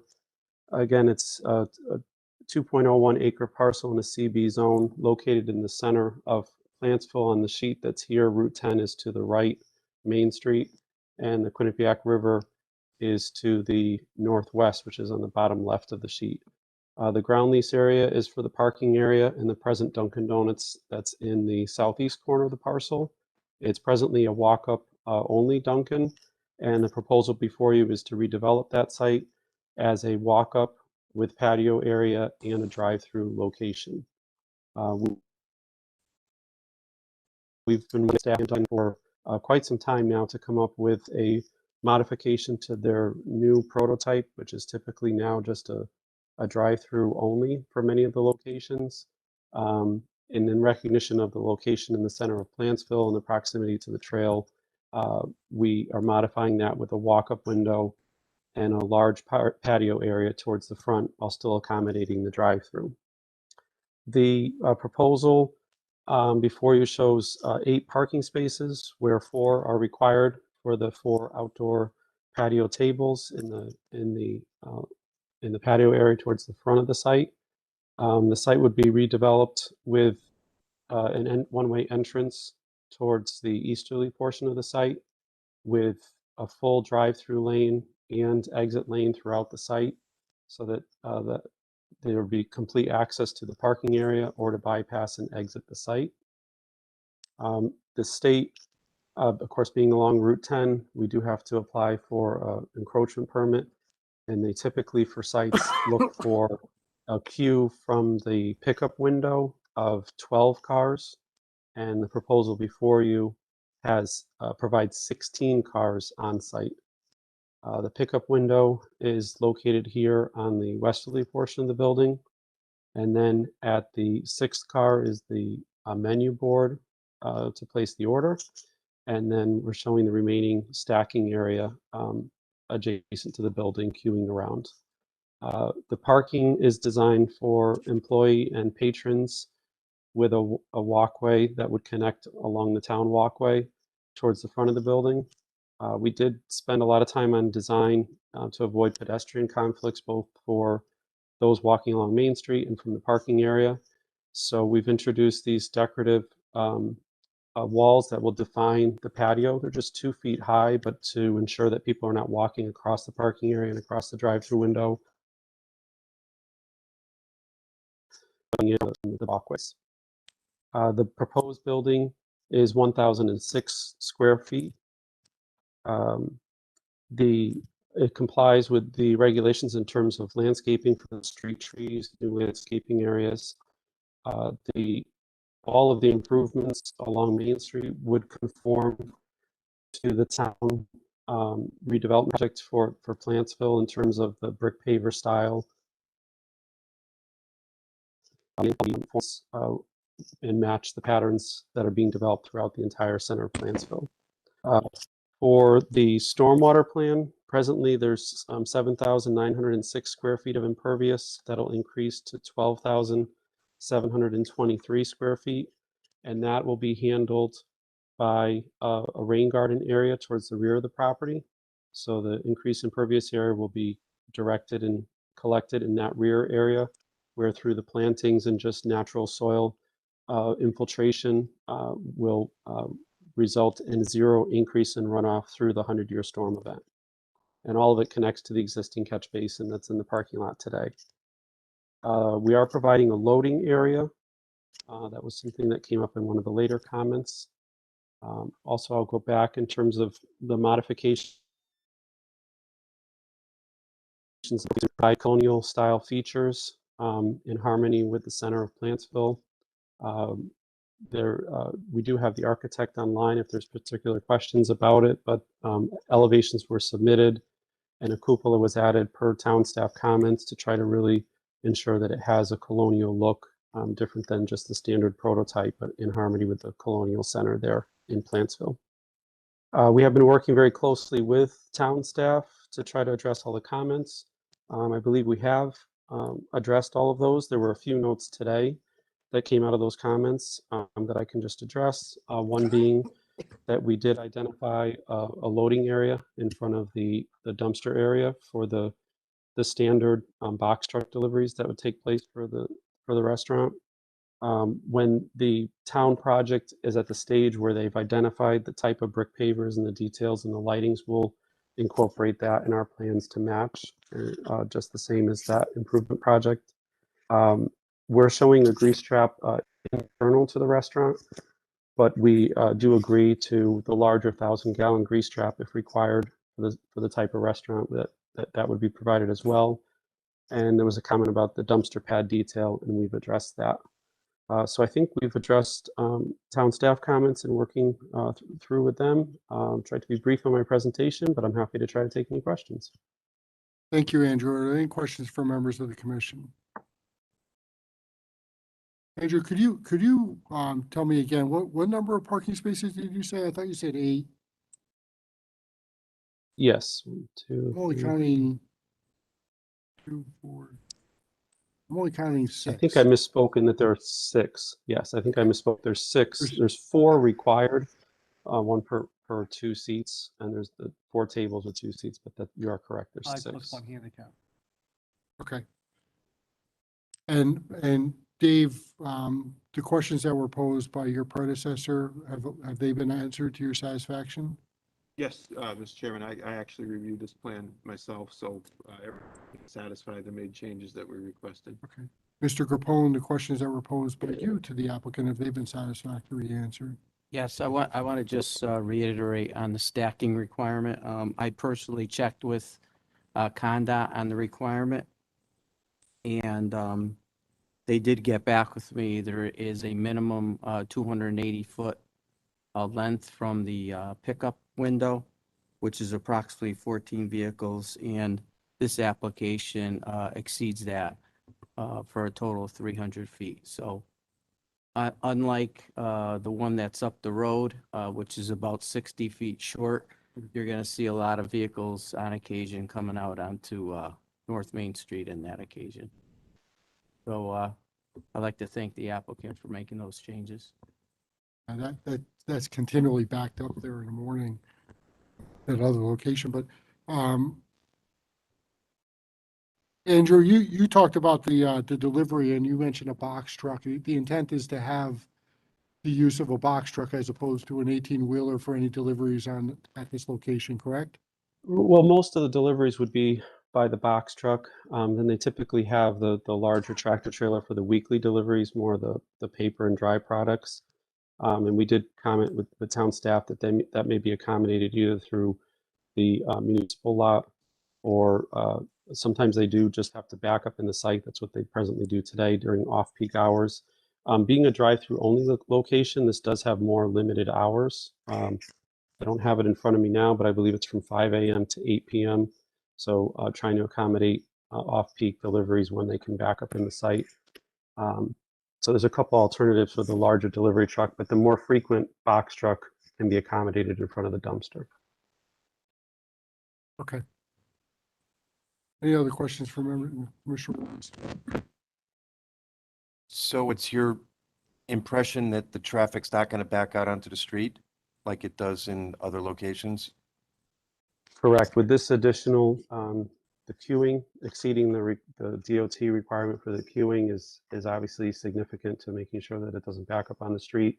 Also, unlike some of the other sites that were mentioned, this has a continuous bypass lane. Some of the other sites only have 1 lane, and so once you're committed into that drive-through lane and it's a long lane, you have no way out. At least in this site as well, if it got long, there is an exit where patrons could come around and park, or just come around and exit the site. Once it got to that length, there's those options to ensure that it wouldn't back up on the road. I guess my comment would be that while everything sounds great, that if it does overflow into the street, it's going to create a real problem, as has been shown. Yeah, that's true. That's always a concern. I guess just with this site, I see a number of alternatives to resolving that, between the continuous bypass, the full-length queuing. Also, there is a walkway to the municipal parking lot, which is immediately adjacent. I know presently that a number of people choose to park in the municipal lot and walk over, so that can still be accommodated. So I think in that situation, this particular site has a few options that would prevent it from backing up onto the road. What's that, Steve? Yes, thank you. Okay, Commissioner Santiago. So on the, and I can't quite see it on the site plan, so I don't know if you have, so is the entrance and exit clearly marked? In other words, can someone go in either way type deal, or, so to prevent, that kind of thing? Because on here, I see the arrows going one direction, but will there be appropriate, at least signage, to let people know exit only or that kind of thing? Sure, excellent question, and yeah, there certainly would be signage on the rear of the stop sign that it's exit only. We've also channelized the entrances, so although there's 2 lanes, we made the curb cut narrow to 16, and the exit is 20, which accommodates a left and a right turn, but we would have signage that it's an exit only, to ensure that it flows in the direction. Yeah, I mean, it's tough to go left Sure. out of there anyways. I mean, you got the intersection there on the light, so it's regardless, it's tough to go left out of there. It's tough to go left out of there now. So, but at least if we could prevent accidents from happening, people going in the wrong way or whatever it is. But I like the bypass lane, certainly. So, if you're in a long Yep. line and like you say, I'm stuck, so at least you could get out of there. So I do like that. I do like that, Right. that aspect of it. So, okay. I think that's all I have. Commissioner Gorg? That was right along the same lines. I was worried about signage, and I know people are going to be used to using the exit as an entrance as we've done forever. But my other concern, as mentioned, was the left out on that exit. Do you foresee being backed up? Because the drive-through line would go straight into there, and then all of a sudden you have 3 cars backed up and nobody's moving, and then it backs up on the street all the way around. Right, that'll certainly have to be part of our encroachment permit with the state, we have the width there so that the right turning vehicles can get by, to try to alleviate that. And through the state process, it's presently a full access drive with a left and a right. And, but we do have to apply to them to get the encroachment permit for this new drive location as a full access drive as well. But I think the key here is having that 20-foot width so that, again, that at least there's an option to get around. There are times, it's true, there are times presently that the left turns out of the site are difficult. But this at least provides a little bit of that stacking in the width for vehicles to get around. Mr. Chairman, we did check the sight lines too and had them reduce the wall, cut it back so you could see clearly looking left at the pedestrian area. They had the seating area wall extended a bit, so we just asked back. So when you're leaving the site, you could look. Jeff? Is it, as a part of our board here or commission, do we have the ability to say no left turn, or is that something the state? I think we can say it, but ultimately it's up to the State Traffic Commission. Okay. All right. We've done that before and they've gone against us. All right, thank you. That's it. Commissioner Albanese? Quick question. So this is going to get reviewed by the DOT for an access permit, a separate access permit? Yeah, they title it an encroachment permit, that any work within the state right-of-way requires an encroachment permit. And as Right, part of that right. review, they'll have their traffic engineers review, utility engineers, all the coordination that they have through that permit process. Okay, thank you. And then I guess my other question is, how are we gonna, and we really can't check this, but people are walking hopefully along the sidewalk from east to west, or west to east, whatever. How are we going to assure that people aren't going to be crossing across the exit drive and the drive-through? Because the only way that they can get access to the patio and to the walk-up window would be, of course, from the sidewalk, which is probably going to be difficult to do anyway, but people should follow the sidewalk. But I would think some people are also going to park, like you said, in the parking lot that they've done in the past, and they might try to cut across or walk across. So, I mean, how do we assure that that's not going to happen as far as a safety issue? Yeah, Mr. Chairman, Andrew, if I may, I think I know the answer is that wall is the length it is to cut that off. So you're kind of funneling people to the Okay. sidewalk instead of having them cut across the lot itself. Okay. Because they'd walk right into that 2-foot high wall High wall, someone in might. the jump over. landscaping. Gotcha, thank you. Yeah. Okay, Teresa? Yeah.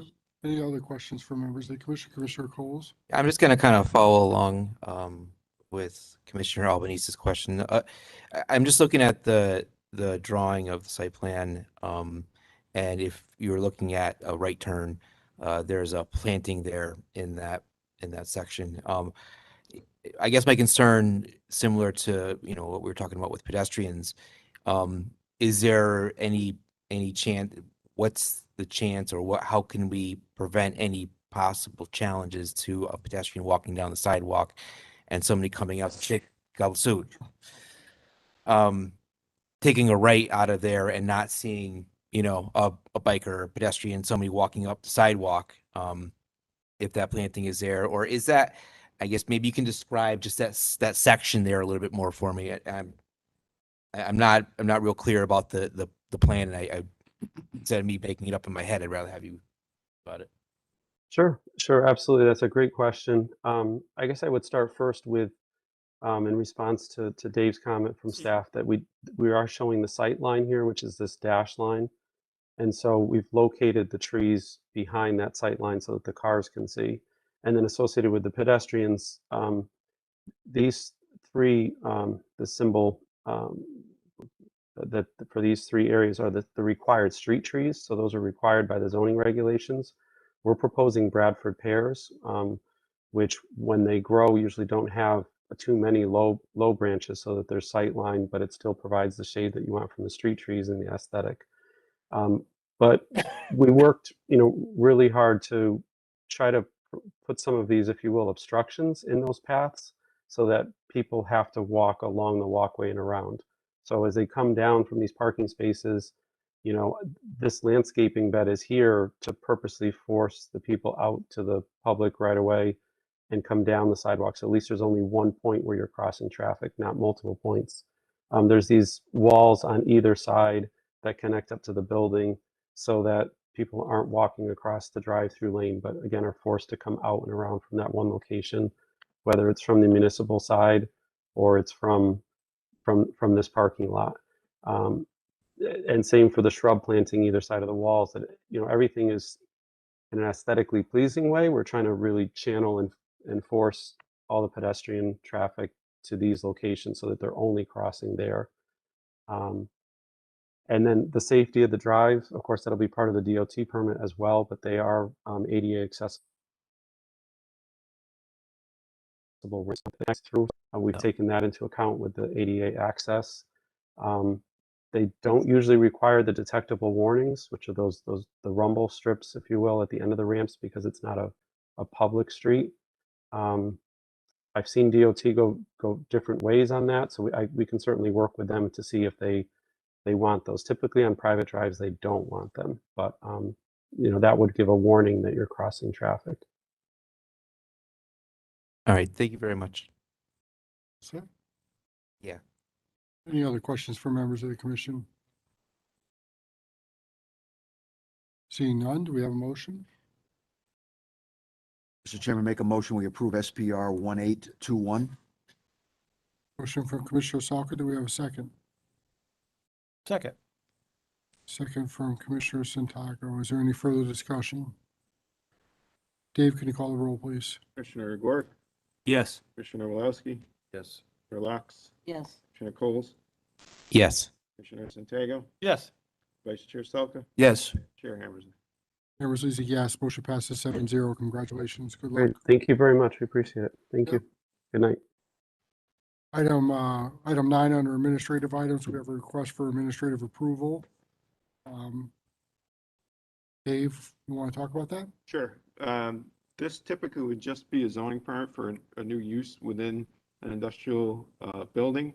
But since there is a retail component to what he's proposing, which is an auction house, myself and the chair believe that there actually is some portion that is retail. It's in a small portion of the front area of the building, roughly 400 square feet, which kicks it into site plan, even though there's no exterior changes. You know, for some reason, the regs do state that it rises to that level. So I'm comfortable approving it the way it is. We'll certainly need a little bit more information to have the zoning permit approved, but what they're asking for is administrative approval. Thoughts from commission members? I don't know. If Dave's okay. I'm okay, I guess. I'm okay with if he is. Sue, you good? Yep. Anyone down on my right-hand side? Anyone have a problem with that? Dave, do you need a motion on this, or is it enough that you heard no As long as objection? the to it? consensus that you're good with it. Yeah, I think that's what you hear. Formal motion. All right. Item scheduled for public hearing, item number 10. Dave? Yeah, your typical, larger garage, 3 spaces, Vernon Road. Nothing out. Number 11, new applications. Yes, this is, the bank building in the plaza up by Puerto Vallarta, up in, 812 Queen Street.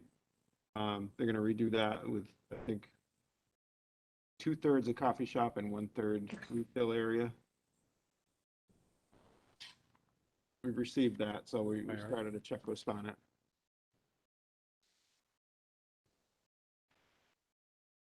I remember having a conversation with Rob Phillips about a coffee shop there, in Yeah. a sense of what that is, or? I'm not sure. Okay. They've stated yet. It flows well. We'll wait for the hearing. Yeah, the drive-through portion of it flows well through the property. That's where the People's Bank is, I think it was, that's vacant right now. It was a bank. I'm not sure which one it was. People's, yeah, you're right. United or something like that. Okay. Then we got Buck LLC. Yes, that is not quite at the end of Mastriani Place. It's on the right. It's kind of a storage yard now for a landscape business.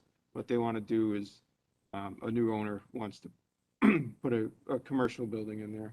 Probably be like flex space for, industrial storage. No real issues with that. And then we have Central Connecticut Resource Recovery coming back at us again. Yeah, this one, now they're trying to go a little bit higher with the berm to avoid the width. So they're just, It's one higher. Anyone can name where that comes from, I'll lay it here. So before we adjourn, I just want to take a point of personal privilege here and just talk about a Public Act 2129, which was passed by the legislature this past session. This is the zone bill that came out of a number of different entities that we've talked about in the past. The governor signed this bill within the last 5 days.